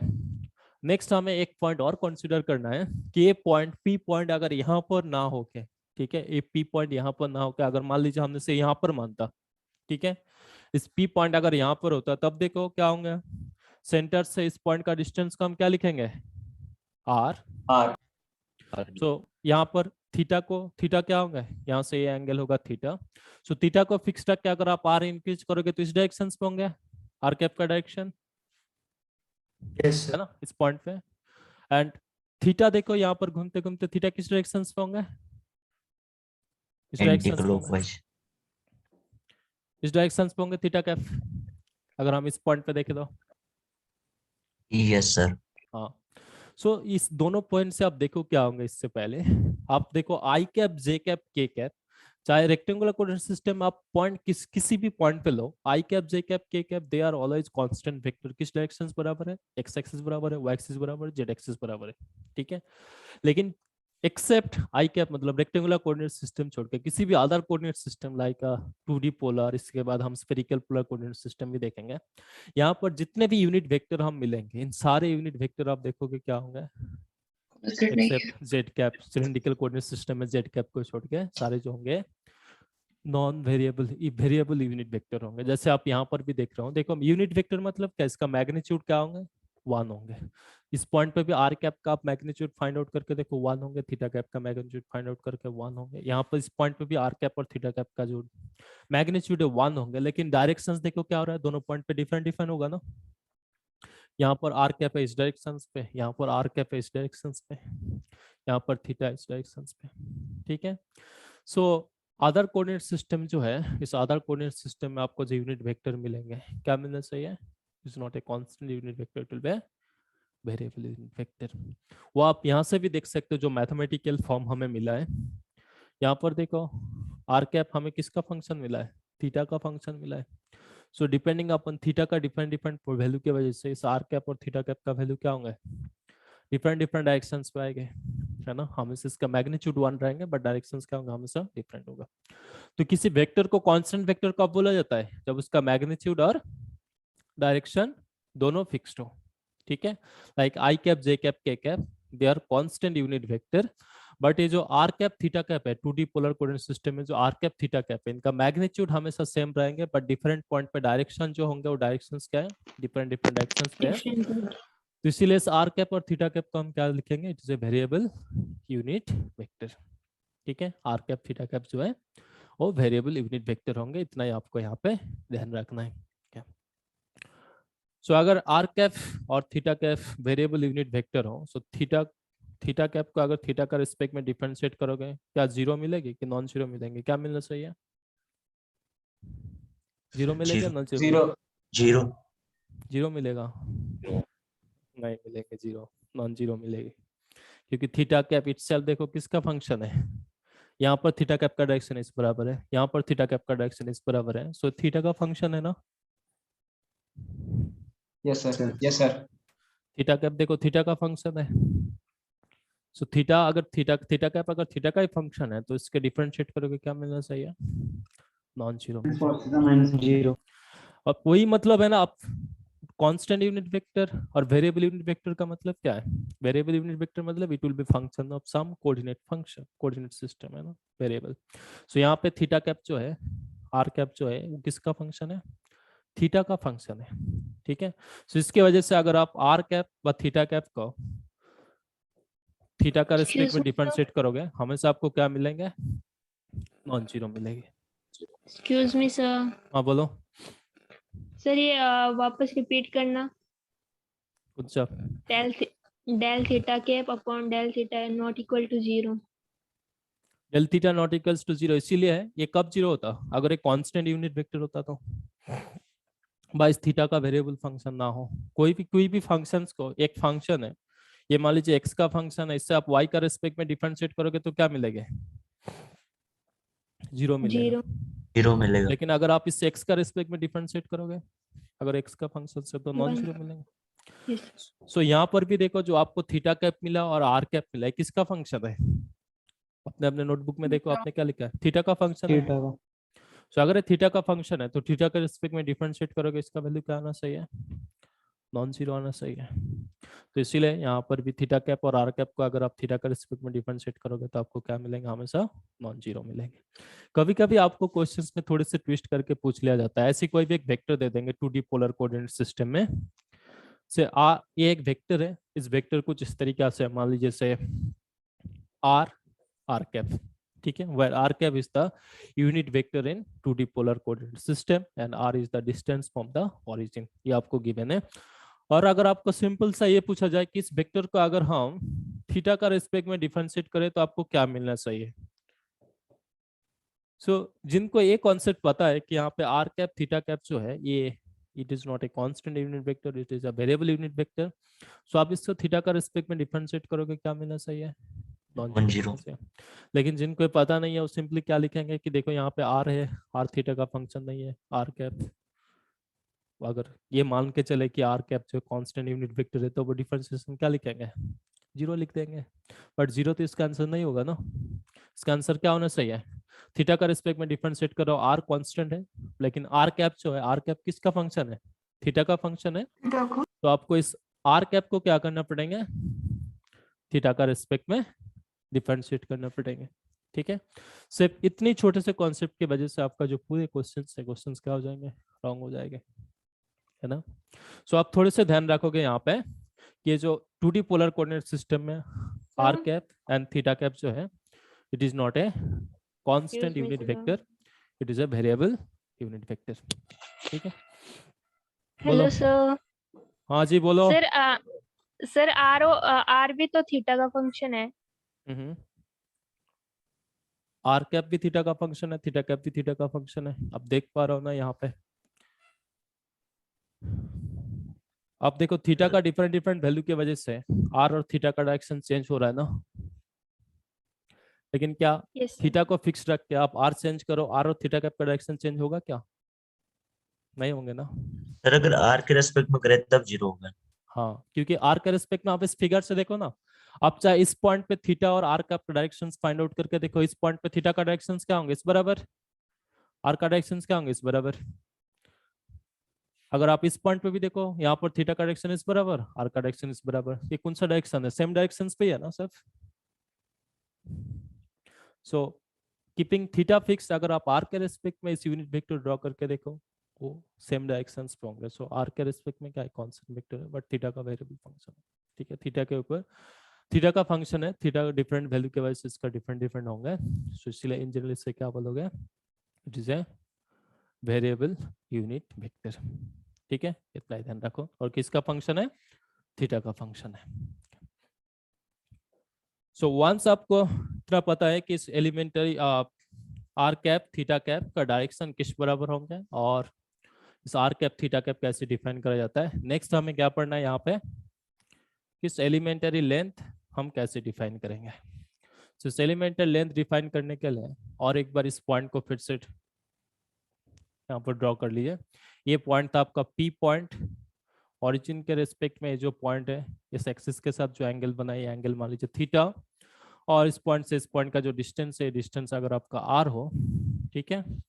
सो आप देखो थीटा को अगर आप फिक्स रखते हैं, ठीक है, किसी सर्कल का अगर आप रेडियस इंक्रीज करने चाहोगे तो कितने लेंथ से इंक्रीज कर सकते हो आप, आर को आर प्लस डी आर कर सकते हो, है ना। सो यहाँ पर भी थीटा को फिक्स रख के अगर आप आर बराबर लेंथ इंक्रीज करने चाहोगे, सो आप सिंपली आर को क्या करोगे, आर प्लस डी आर करोगे। सो इसीलिए आर बराबर जो एलिमेंटरी लेंथ हम लिखते हैं, उस लेंथ को क्या लिखोगे, इन जनरल क्या लिखा जाता है, D L R. So D L R is the elementary length along are cap बराबर, तो इससे हम क्या लिखेंगे, सिंपली डी आर लिखा जाता है। तो डी आर और किस डायरेक्शन पे होंगे, आर कैप बराबर। ठीक है, डी आर आर कैप बराबर। सो थीटा को फिक्स रख के अगर हम आर को इंक्रीज करने चाहे, सो आर क्या करोगे, आर प्लस डी आर लिखोगे आप, और डी आर का लेंथ क्या होंगे, यहाँ से यहाँ तक एलिमेंटरी लेंथ। ठीक है, स्मॉलेस्ट लेंथ। दोनों y एक्सिस हो गया, दोनों y एक्सिस हो गया, वाई एक्सिस में, अच्छा सॉरी। नेक्स्ट क्या है, आर बराबर एलिमेंटरी लेंथ, तो बहुत आसान है, चाहे वो सिलिंड्रिकल हो, चाहे स्फेरिकल हो, चाहे 2D पोलर हो, simply d r r cap हो जाता है। अब थीटा बराबर एलिमेंटरी लेंथ, देखो थीटा बराबर एलिमेंटरी लेंथ के लिए हम क्या करेंगे, हम आर को फिक्स रख के आप थीटा को इंक्रीज करोगे। ठीक है, जैसे यहाँ पे थीटा को फिक्स रख के हम आर को इंक्रीज किया, नेक्स्ट हम थीटा बराबर एलिमेंटरी लेंथ फाइंड आउट करने के लिए थीटा को फिक्स रख के, सॉरी आर को फिक्स रख के हम थीटा को इंक्रीज करेंगे। सो अगर मान लीजिए यहाँ से ये डिस्टेंस आपका आर है, सो इस आर को फिक्स रख के अगर हम थीटा को डी थीटा से इंक्रीज करें, तब क्या होना चाहिए, जो इस लाइन के ऊपर सारे पॉइंट है, ये पॉइंट देखो इस पॉइंट पे शिफ्ट हो जाएंगे, है ना। थीटा को अगर हम इस डी थीटा एंगल से इंक्रीज करें, सो हमें क्या मिलेंगे, यहाँ पे जितना पॉइंट था, इन सारे पॉइंट इस लाइन के ऊपर शिफ्ट हो जाएगा। सो इसके वजह से बताओ, यहाँ पर जो पॉइंट था, ये पॉइंट आप यहाँ से शिफ्ट होकर यहाँ पर आ जाएंगे। तो अगर हम इन दोनों पॉइंट को यहाँ पर कनेक्ट करें, तो हमें यहाँ पर भी एक लेंथ मिलेगा। इस लेंथ को हम क्या बोलेंगे, elementary length along theta cap. अब बताइए इस लेंथ का वैल्यू क्या होना चाहिए, अगर इस एंगल का वैल्यू डी थीटा हो, यहाँ से डिस्टेंस अगर आर हो, तो इस लेंथ का वैल्यू क्या होना चाहिए, are d theta. D theta, ठीक है, आर डी थीटा, क्योंकि एंगल इक्वल्स टू क्या होता है, arc divided by arc upon radius. Radius, ठीक है, आर्क अपॉन रेडियस। सो यहाँ पे आर्क मतलब ये वाला लेंथ, सो इस वाला लेंथ इक्वल्स टू क्या होगा, are d theta.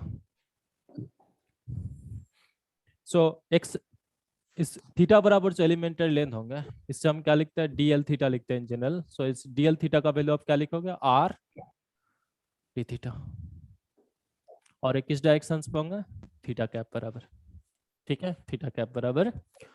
So elementary length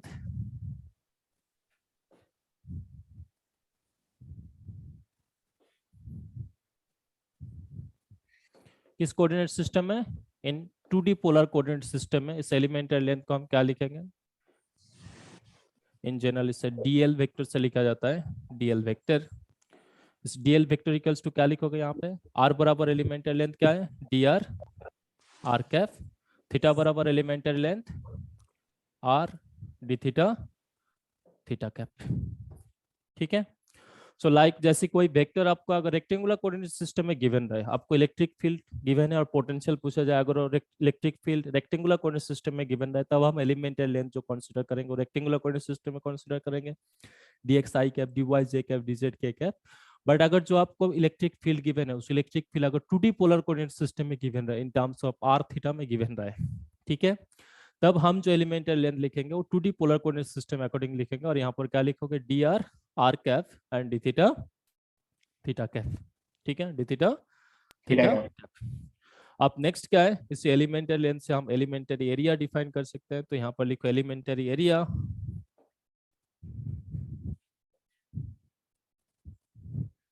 इस एलिमेंटरी एरिया इस फिगर से आप बना सकते हो। देखो यहाँ पे ये वाला लेंथ आपका कितना है, यहाँ से यहाँ तक का लेंथ एलिमेंटरी और इसका रिकॉर्डेड लेक्चर देख सकते हो, हाँ, रिकॉर्डेड लेक्चर भी आप देख सकते हो।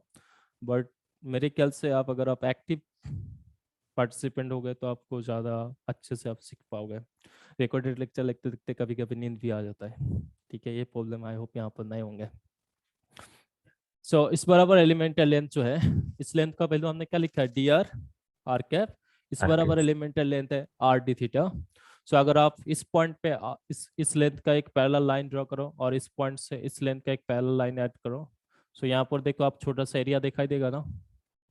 तो ये जो एरिया है, ये एरिया किससे बने हुए, दो एलिमेंटरी लेंथ से बने हुए, एक है आर कैप बराबर, एक है थीटा कैप बराबर। तो ये जो एरिया होंगे, इस एरिया को हम क्या बोलेंगे, elementary area.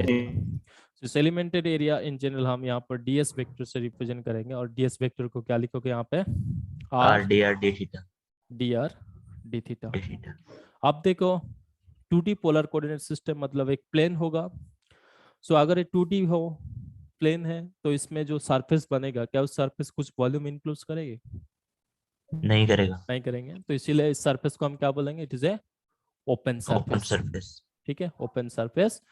So open surface जब होंगे, ओपन सरफेस के ऊपर अगर आपको एलिमेंटरी एरिया फाइंड आउट करने चाहोगे, तो इसका डायरेक्शन आप अप भी ले सकते हो, डाउन भी ले सकते हो, ठीक है। लाइक ये आपका ओपन सरफेस है, तो आप अपवर्ड डायरेक्शन भी लिख सकते हो, डाउनवर्ड डायरेक्शन भी लिख सकते हो, ये डिपेंडिंग अपन जब आप पैरामीटर फाइंड आउट करने चाहोगे, डिफरेंट डिफरेंट पैरामीटर, तब हम इसे डिफाइन करेंगे, ठीक है। सो अभी के लिए मान लो क्या है कि ओपन सरफेस में हमेशा हम डायरेक्शंस क्या, अपवर्ड डायरेक्शंस पे भी लिख सकता है और डाउनवर्ड डायरेक्शंस पे भी ले सकते हो। बट कुछ पर्टिकुलर केसेस में हम अपवर्ड लेना होता है, कुछ पर्टिकुलर केसेस में हमें डाउनवर्ड लेना होता है, लेकिन वो क्वेश्चंस पे स्पेसिफाई कर दिया जाता है। कुछ अदर पैरामीटर के रिस्पेक्ट में हम इसे डिफाइन कर सकता हूँ, आगे हम बता देंगे आपको। तो इन जनरल हम यहाँ पर क्या लिख रहा हूँ, एन कैप। एन कैप मतलब सरफेस के साथ हमेशा परपेंडिकुलर होंगे। अब परपेंडिकुलर अपवर्ड भी हो सकता है, परपेंडिकुलर डाउनवर्ड भी हो सकता है, ठीक है। अब 2D में वॉल्यूम तो बन नहीं सकता है, तो इसीलिए हम यहाँ पर वॉल्यूम फाइंड आउट करने का जरूरत नहीं है, तो यहाँ तक ही पढ़ोगे, ठीक है। नेक्स्ट जो कोऑर्डिनेट सिस्टम हमें पढ़ना है क्या, 3D पोलर कोऑर्डिनेट सिस्टम, आप लिख सकते हो क्या, स्फेरिकल पोलर कोऑर्डिनेट सिस्टम।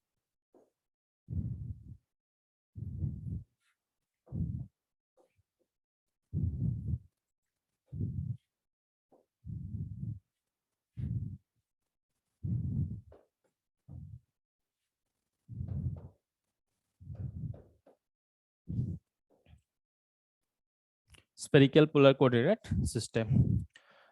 अब देखो जैसे सर्कल के ऊपर कोई भी पॉइंट रिप्रेजेंट करने के लिए हमें दो कोऑर्डिनेट का वेरिएबल मतलब चाहिए था, वो है आर एंड थीटा। सेम एक स्फीयर बनाने के लिए हमें तीन वेरिएबल चाहिए होंगे। ठीक है, तो स्फीयर बनाने के लिए कैसे बना सकते हैं हम? सो मान लीजिए ये आपका जेड एक्सिस है और एक्स एक्सिस वाई एक्सिस और जेड एक्सिस है। एक्स एक्सिस इस फिगर ड्रॉ करने का जरूरत नहीं है अभी, बस देख लो यहाँ पे कुछ फिगर में ड्रॉ कर रहा हूँ। नेक्स्ट क्या कर रहा है, इस ओरिजिन के रिस्पेक्ट में आर डिस्टेंस बराबर जेड एक्सिस के ऊपर एक पॉइंट कंसीडर कर रहा हूँ। ठीक है, ओरिजिन के रिस्पेक्ट में इस डिस्टेंस को आर मान के हमने एक पॉइंट कंसीडर किया। अब इस पॉइंट को आप जेड एक्सिस के अबाउट में 2 पाई से रोटेट कर दीजिए। तो एक पॉइंट को जेड पाई से 2 पाई से रोटेट करोगे क्या मिलेंगे आपको? पॉइंट ही मिलेगा, है ना। सो ये पॉइंट मिलेगी। नेक्स्ट क्या है, ये जो आर है यहाँ से इस डिस्टेंस को फिक्स रख के अब इस पॉइंट जो है इस आर वेक्टर को आप इस जेड एक्सिस के साथ कुछ एंगल बना दीजिए आप। ठीक है, कुछ एंगल बना दीजिए। सो यहाँ से डिस्टेंस भी कितना है, आर ही है। तो आप अगर आप थीटा का रेस्पेक्ट में सॉरी इस जेड एक्सिस के रेस्पेक्ट में अगर आप इससे 2 पाई से रोटेट करोगे तो क्या होना चाहिए? कौन बनेगा? एक ऐसे एक सर्कुलर पाथ बनाएंगे, है ना। ये जो पॉइंट है इस पॉइंट का अगर हम इस पॉइंट कनेक्ट करें, जब इस जेड एक्सिस के अबाउट में 2 पाई से रोटेट करेंगे तो ऐसे एक सर्कल बन जाएगा। बनेगा कि नहीं? यस बनेगा। सो सेम वे अगर आप ये जो एंगल है इस एंगल को हम थीटा लिखते हैं, तो धीरे धीरे इस थीटा का वैल्यू इंक्रीज करते जाइए और इससे 2 पाई से रोटेट करते जाइए।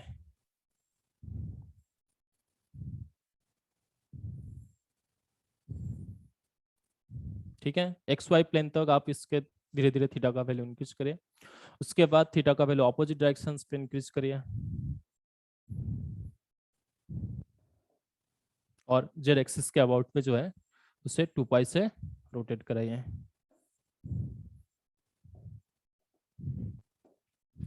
सो आप इन सब पॉइंट को अगर आप कनेक्ट करोगे 3D में, देखो आपको क्या बन रहा है, स्फीयर जैसे बन जाएगा, है ना, अगर हम कंटिन्यूअसली इंक्रीज करें तो। सो स्फीयर बनाने के लिए हमें कितने वेरिएबल का जरूरत पड़ रहा है? देखो फर्स्ट हमने क्या कंसीडर किया था कि यहाँ से यहाँ इस सरफेस तक डिस्टेंस, है ना, इस डिस्टेंस को हम स्फीयर का रेडियस बोलते हैं, जिससे हम आर से रिप्रेजेंट करेंगे। ठीक है, नेक्स्ट क्या है, जेड एक्सिस के रेस्पेक्ट में इस पॉइंट का वैल्यू हमने डिफरेंट माना है ना। ये जो पॉइंट है पहले हमने यहाँ पर लिया था तो थीटा का वैल्यू क्या था, 0। फिर धीरे धीरे थीटा का वैल्यू इंक्रीज करते गया, फाइनली थीटा का वैल्यू क्या हुआ है, पाई। ठीक है, सो दूसरा वेरिएबल क्या होंगे, इस आर वेक्टर जो भी पोजीशन अब रेडियल वेक्टर है, इस रेडियल वेक्टर जेड एक्सिस के साथ जो एंगल बनाएंगे इस एंगल को हम क्या लिखेंगे, थीटा। एंड उसके बाद हमने क्या किया, देखो जेड एक्सिस के अबाउट में इस आर वेक्टर को ऐसे रोटेट कराया, है ना, 2 पाई से। सो जब 2 पाई से रोटेट किया मतलब इस एक्सिस के अबाउट में यहाँ पे और एक वेरिएबल है जिस वेरिएबल को हम यहाँ पे फाई से रिप्रेजेंट करेंगे। ठीक है, तो इस फाई का लिमिट क्या होना चाहिए, 0 to 2 पाई, है ना, पूरे कंप्लीट सर्कल पे हम रोटेट करें। थीटा का लिमिट क्या होंगे यहाँ पे, 0 to पाई। जब यहाँ पर पॉइंट बना था तब थीटा का वैल्यू 0 था और फाइनली हमने इस पॉइंट पे बनाया तब थीटा का वैल्यू क्या होंगे, पाई। ठीक है, सो स्फेरिकल सरफेस बनाने के लिए हमें 3 वेरिएबल चाहिए। सो डेफिनेटली स्फीयर के ऊपर कोई भी पॉइंट रिप्रेजेंट करने के लिए हमें कितना वेरिएबल जरूरत पड़ेंगे, 3 वेरिएबल जरूरत पड़ेंगे। और इन तीनों वेरिएबल क्या होंगे, are, theta and phi.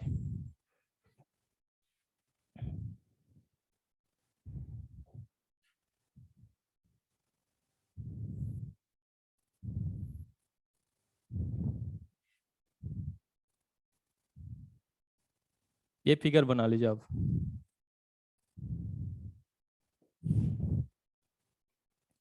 Sphere के ऊपर कोई भी एक पॉइंट अगर हमें रिप्रेजेंट करना है तो इस पॉइंट को रिप्रेजेंट करने के लिए हमें 3 वेरिएबल चाहिए। और इस 3 वेरिएबल क्या है, सेंटर से इस पॉइंट का डिस्टेंस जिससे हम आर से रिप्रेजेंट कर रहे हैं। ठीक है, आर से रिप्रेजेंट करेंगे। सेकेंड क्या है, इस आर जेड एक्सिस के साथ जो एंगल बनाएंगे इस एंगल को हम किससे रिप्रेजेंट करेंगे, थीटा से। ठीक है, थीटा से। और उसके बाद देखो अगर हम इस आर वेक्टर को जेड एक्सिस के अबाउट में 2 पाई से रोटेट करें, ठीक है, 2 पाई से रोटेट करें, तो इस आर का जो प्रोजेक्शन होंगे किसमें, एक्स वाई प्लेन पे।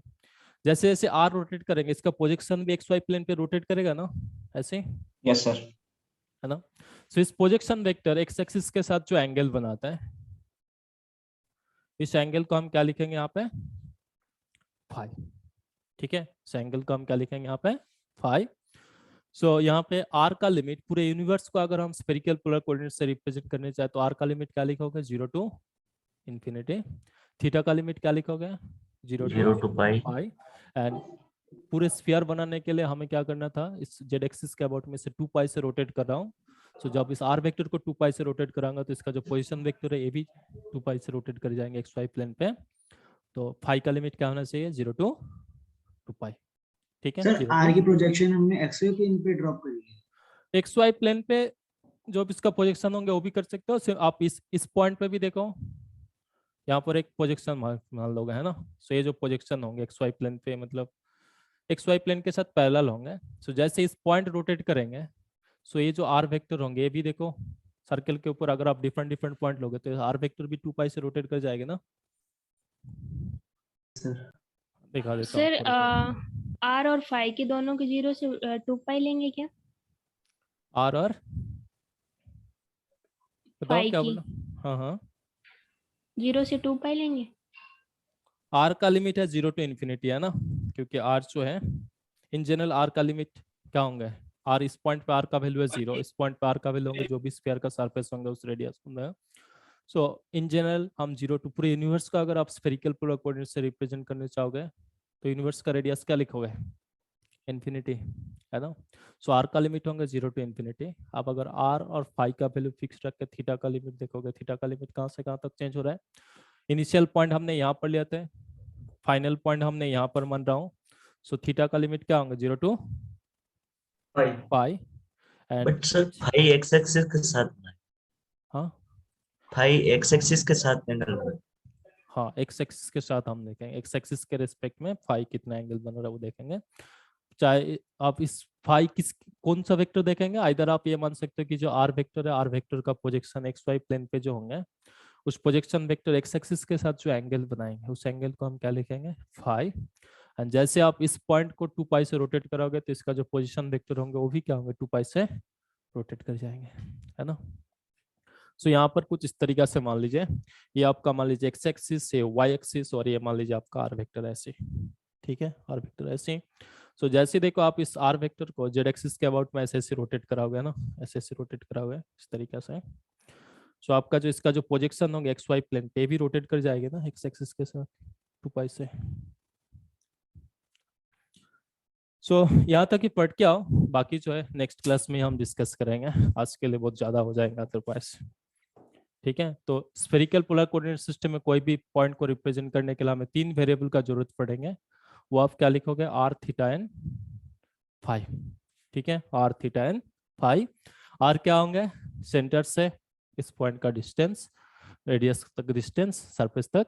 थीटा क्या होंगे, इस आर जेड एक्सिस के साथ जो एंगल बनाएंगे उस एंगल को हम क्या लिखेंगे, थीटा। एंड फाई क्या लिखोगे आप, प्रोजेक्शन वेक्टर। ठीक है, इस आर का प्रोजेक्शन वेक्टर एक्स एक्सिस के साथ जो एंगल बनाएंगे पॉजिटिव एक्स एक्सिस के साथ, उस एंगल को हम क्या लिखेंगे, फाई। ठीक है, फाई।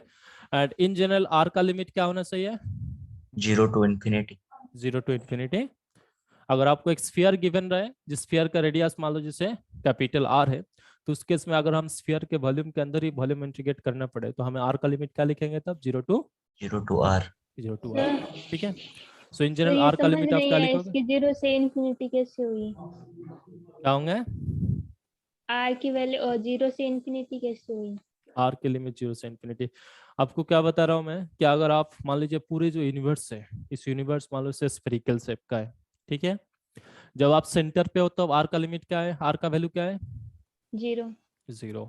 जब आप इस यूनिवर्स का इन पॉइंट पे हो तब लिमिट क्या होना चाहिए, आर का वैल्यू क्या लिखोगे, किस पे से, जब आप यूनिवर्स का इन पॉइंट पे हो, यूनिवर्स अगर इनफाइनाइट तक है और आप मान लीजिए उस सरफेस के ऊपर इन्फिनिटी होंगे तो आर का लिमिट आप क्या लिख रहे हो, 0 टू इन्फिनिटी। 0 to infinity. तो फाई वाई के साथ भी ले सकते हैं। किससे, फाई को, फाई को आप वाई का साथ में भी लिख सकते हो, बट जो हमने जो मतलब आप कन्वेंशनल मेथड हम यूज करते हो एक्स एक्सिस के साथ ही लिया जाता है, ठीक है। वैसे वाई के साथ भी ठीक है अगर ना, आप वाई के साथ भी लिखने चाहोगे तो क्या चेंजेस होंगे वो भी मैं बता दूंगा नेक्स्ट क्लास में। देखो अगर हम एक्स के साथ प्रोजेक्शन एक्स के साथ फाई लिखे तब यहाँ पे ये जो आर वेक्टर है, आर वेक्टर जेड एक्सिस के साथ अगर थीटा एंगल बनाए तब इसके एक्स वाई प्लेन पे जो प्रोजेक्शन होंगे इस प्रोजेक्शन को क्या लिखोगे, r sine theta, sin theta. ठीक है, आर साइन थीटा। और इस आर साइन थीटा उसके बाद देखो अगर आप इस एंगल को से एक्स एक्सिस के साथ ना लेके वाई एक्सिस के साथ लिख रहे हो, ठीक है, वाई एक्सिस के साथ लिख रहे हो, तब क्या होंगे, ये जो वेक्टर है इस वेक्टर का वाई एक्सिस बराबर प्रोजेक्शन होंगे क्या, r sine theta cos phi, and x axis के ऊपर प्रोजेक्शन क्या होना चाहिए, r sine theta sine phi, sin phi. ठीक है। लेकिन अगर आप इस एंगल को एक्स एक्सिस के साथ ले रहे हो तब क्या होंगे, ये होंगे आर साइन थीटा, तब एक्स एक्सिस के ऊपर जो प्रोजेक्शन होंगे उसका वैल्यू क्या होंगे, r sine theta cos phi, and y axis के ऊपर प्रोजेक्शन होंगे r sine theta sin phi. ठीक है, इतना ही चेंज होगा और कुछ नहीं। सो बेटर वे, हमेशा आपको जो क्वेश्चंस भी पूछा जाता है, जो भी क्वेश्चंस आपको पूछा जाता है वो यही कन्वेंशन यूज करता है कि इस एंगल को हम किसके साथ लें, एक्स एक्सिस के साथ X लें, axis. ठीक है। एंड थीटा का लिमिट क्या लिखोगे यहाँ पे, जब आपने यहाँ पर लिया था तब थीटा 0 का to लिमिट pi. क्या था, 0 0 to यहाँ पर pi. थीटा पाई हो गया, सो 0 to पाई, एंड फाई का लिमिट जो है ईच 0 थीटा to और 2 आर का pi. वैल्यू के लिए 0 हमने to 2 पाई से रोटेट कर रहा हूँ तो 0 to 2 पाई, ठीक है, 0 to 2 पाई। सो इस लिमिट को ध्यान रखोगे। अब अगर पर्टिकुलर एक स्फीयर दे दे और स्फीयर का रेडियस बता दिया जाए अप टू कैपिटल आर, तब आप इस आर का लिमिट क्या लिखोगे, 0 to R. कैपिटल, ठीक है, 0 to कैपिटल। सो यहाँ तक ही पढ़ के आओ, नेक्स्ट क्लास में हम ये देखेंगे कि इस पॉइंट का पोजीशन वेक्टर कैसे लिख सकते हो, फिर इस पोजीशन वेक्टर से देखेंगे इस पोजीशन वेक्टर कितना वेरिएबल का फंक्शन होना चाहिए, 3 वेरिएबल का फंक्शन होगा, आर थीटा एंड फाई। सो अगर पोजीशन वेक्टर 3 वेरिएबल का फंक्शन हो तो हमें 3 यूनिट वेक्टर मिलेंगे। सो यहाँ पर भी आपको 3 यूनिट वेक्टर दिखाएंगे, एंड साथ में जब नेक्स्ट क्लास होंगे, नेक्स्ट क्लास में इस r cap theta cap phi cap का हमें बहुत अच्छे से समझना है, तो उसके लिए आप क्या करोगे, घर पे जो स्फेरिकल शेप का अगर पोटैटो मिले, ठीक है, किचन रूम से आप लेके आइएगा उसे, ठीक है, इससे अगर आप साथ में रखोगे पोटैटो तो आप आई होप इस r cap theta cap phi cap हम बहुत आसानी से समझ जाएंगे किस डायरेक्शन पे होंगे, ठीक है। Okay, sir. Bye, sir. Bye sir. अच्छा, किसी को कुछ डाउट तो नहीं है जो भी आज डिस्कस किया हमने, no sir. No sir, no sir. ठीक, No, sir. Thank you sir sir. ये लिमिट 0 से pi ये नहीं है क्या हुआ है, सर, थीटा की लिमिट 0 से pi कैसे है ये नहीं है। थीटा का लिमिट 0 से पाई कैसे हो गया क्या। सो देखो हमने स्फेरिकल सरफेस बनाने के लिए सबसे पहली पॉइंट कहां पर लिया था हमने, जेड एक्सिस के ऊपर लिया था, यहाँ पर लिया था ना, ठीक है। है ना। उसके बाद देखो नेक्स्ट पॉइंट हमने कहां पर माना, यहाँ पर माना, उसके बाद यहाँ पर, उसके बाद यहाँ पर, ऐसे धीरे धीरे जैसे जैसे हमने पॉइंट इस सरफेस के ऊपर डिफरेंट डिफरेंट पॉइंट पे लेंगे, ये जो थीटा का वैल्यू है, थीटा का वैल्यू धीरे धीरे इंक्रीज हो रहा है ना। सो थीटा का वैल्यू इंक्रीज होते होते फाइनल पॉइंट हमने किस पॉइंट पे लिया था स्फीयर बनाने के लिए, इस पॉइंट पे लिया था, है ना। ये जो आर पॉइंट हमने कंसीडर कर रहा हूं, देखो इस सरफेस के ऊपर लेते लेते लेते लेते फाइनली हमें इस पॉइंट पे आ जाएंगे, तो इस पॉइंट पे थीटा का वैल्यू क्या होना चाहिए, पाई हो गया ना, 180, यहाँ पर है 0, यहाँ पर है पाई, सो थीटा का लिमिट क्या होना चाहिए, 0 to पाई, थीटा का ईच लिमिट की वजह से 2 पाई कैसे हुआ है, 2 पाई इसलिए हुआ है क्योंकि हम इस पॉइंट को कंसीडर करने के बाद स्फीयर बनाने के लिए हम क्या कर रहा हूँ, इस पॉइंट को जेड एक्सिस के अबाउट में 2 पाई से रोटेट कर रहा हूँ, है ना। सो देखो अगर आप 2 पाई से रोटेट कराओगे, सिंपली ऐसे ही मान लो ये आपका जेड एक्सिस है, ये आपका आर वेक्टर है, सो अगर आप इससे 2 पाई से रोटेट कराओगे ऐसे, है ना, सो इसका जो प्रोजेक्शन होंगे एक्स वाई प्लेन पे वो भी 2 पाई से रोटेट कर जाएगा ना, x axis with respect to x axis करेगा कि नहीं। ये मान लीजिए आपका ऐसी है, ये आपका जेड एक्सिस है, एंगल थीटा है, ये आपका आर वेक्टर है, सो अगर आप एक्स वाई प्लेन पे इसका प्रोजेक्शन लोगे ऐसे होंगे, तो जब आर वेक्टर ऐसी है तब इसका प्रोजेक्शन ऐसे होंगे, जब आर वेक्टर ऐसी रहेंगे तब प्रोजेक्शन ऐसे होंगे, जब आर वेक्टर ऐसे होंगे तब प्रोजेक्शन ऐसे होंगे। तो जैसे जैसे आप आर वेक्टर को जेड एक्सिस के अबाउट में रोटेट करोगे, इसका प्रोजेक्शन जो है प्रोजेक्शन भी ऐसे रोटेट करते रहेगी ना, करेगी कि नहीं? करेगा। तो जिसकी वजह से थीटा फाई का लिमिट जो है, फाई का लिमिट क्या हो जाएगा, 0 to 2 पाई हो जाएगा।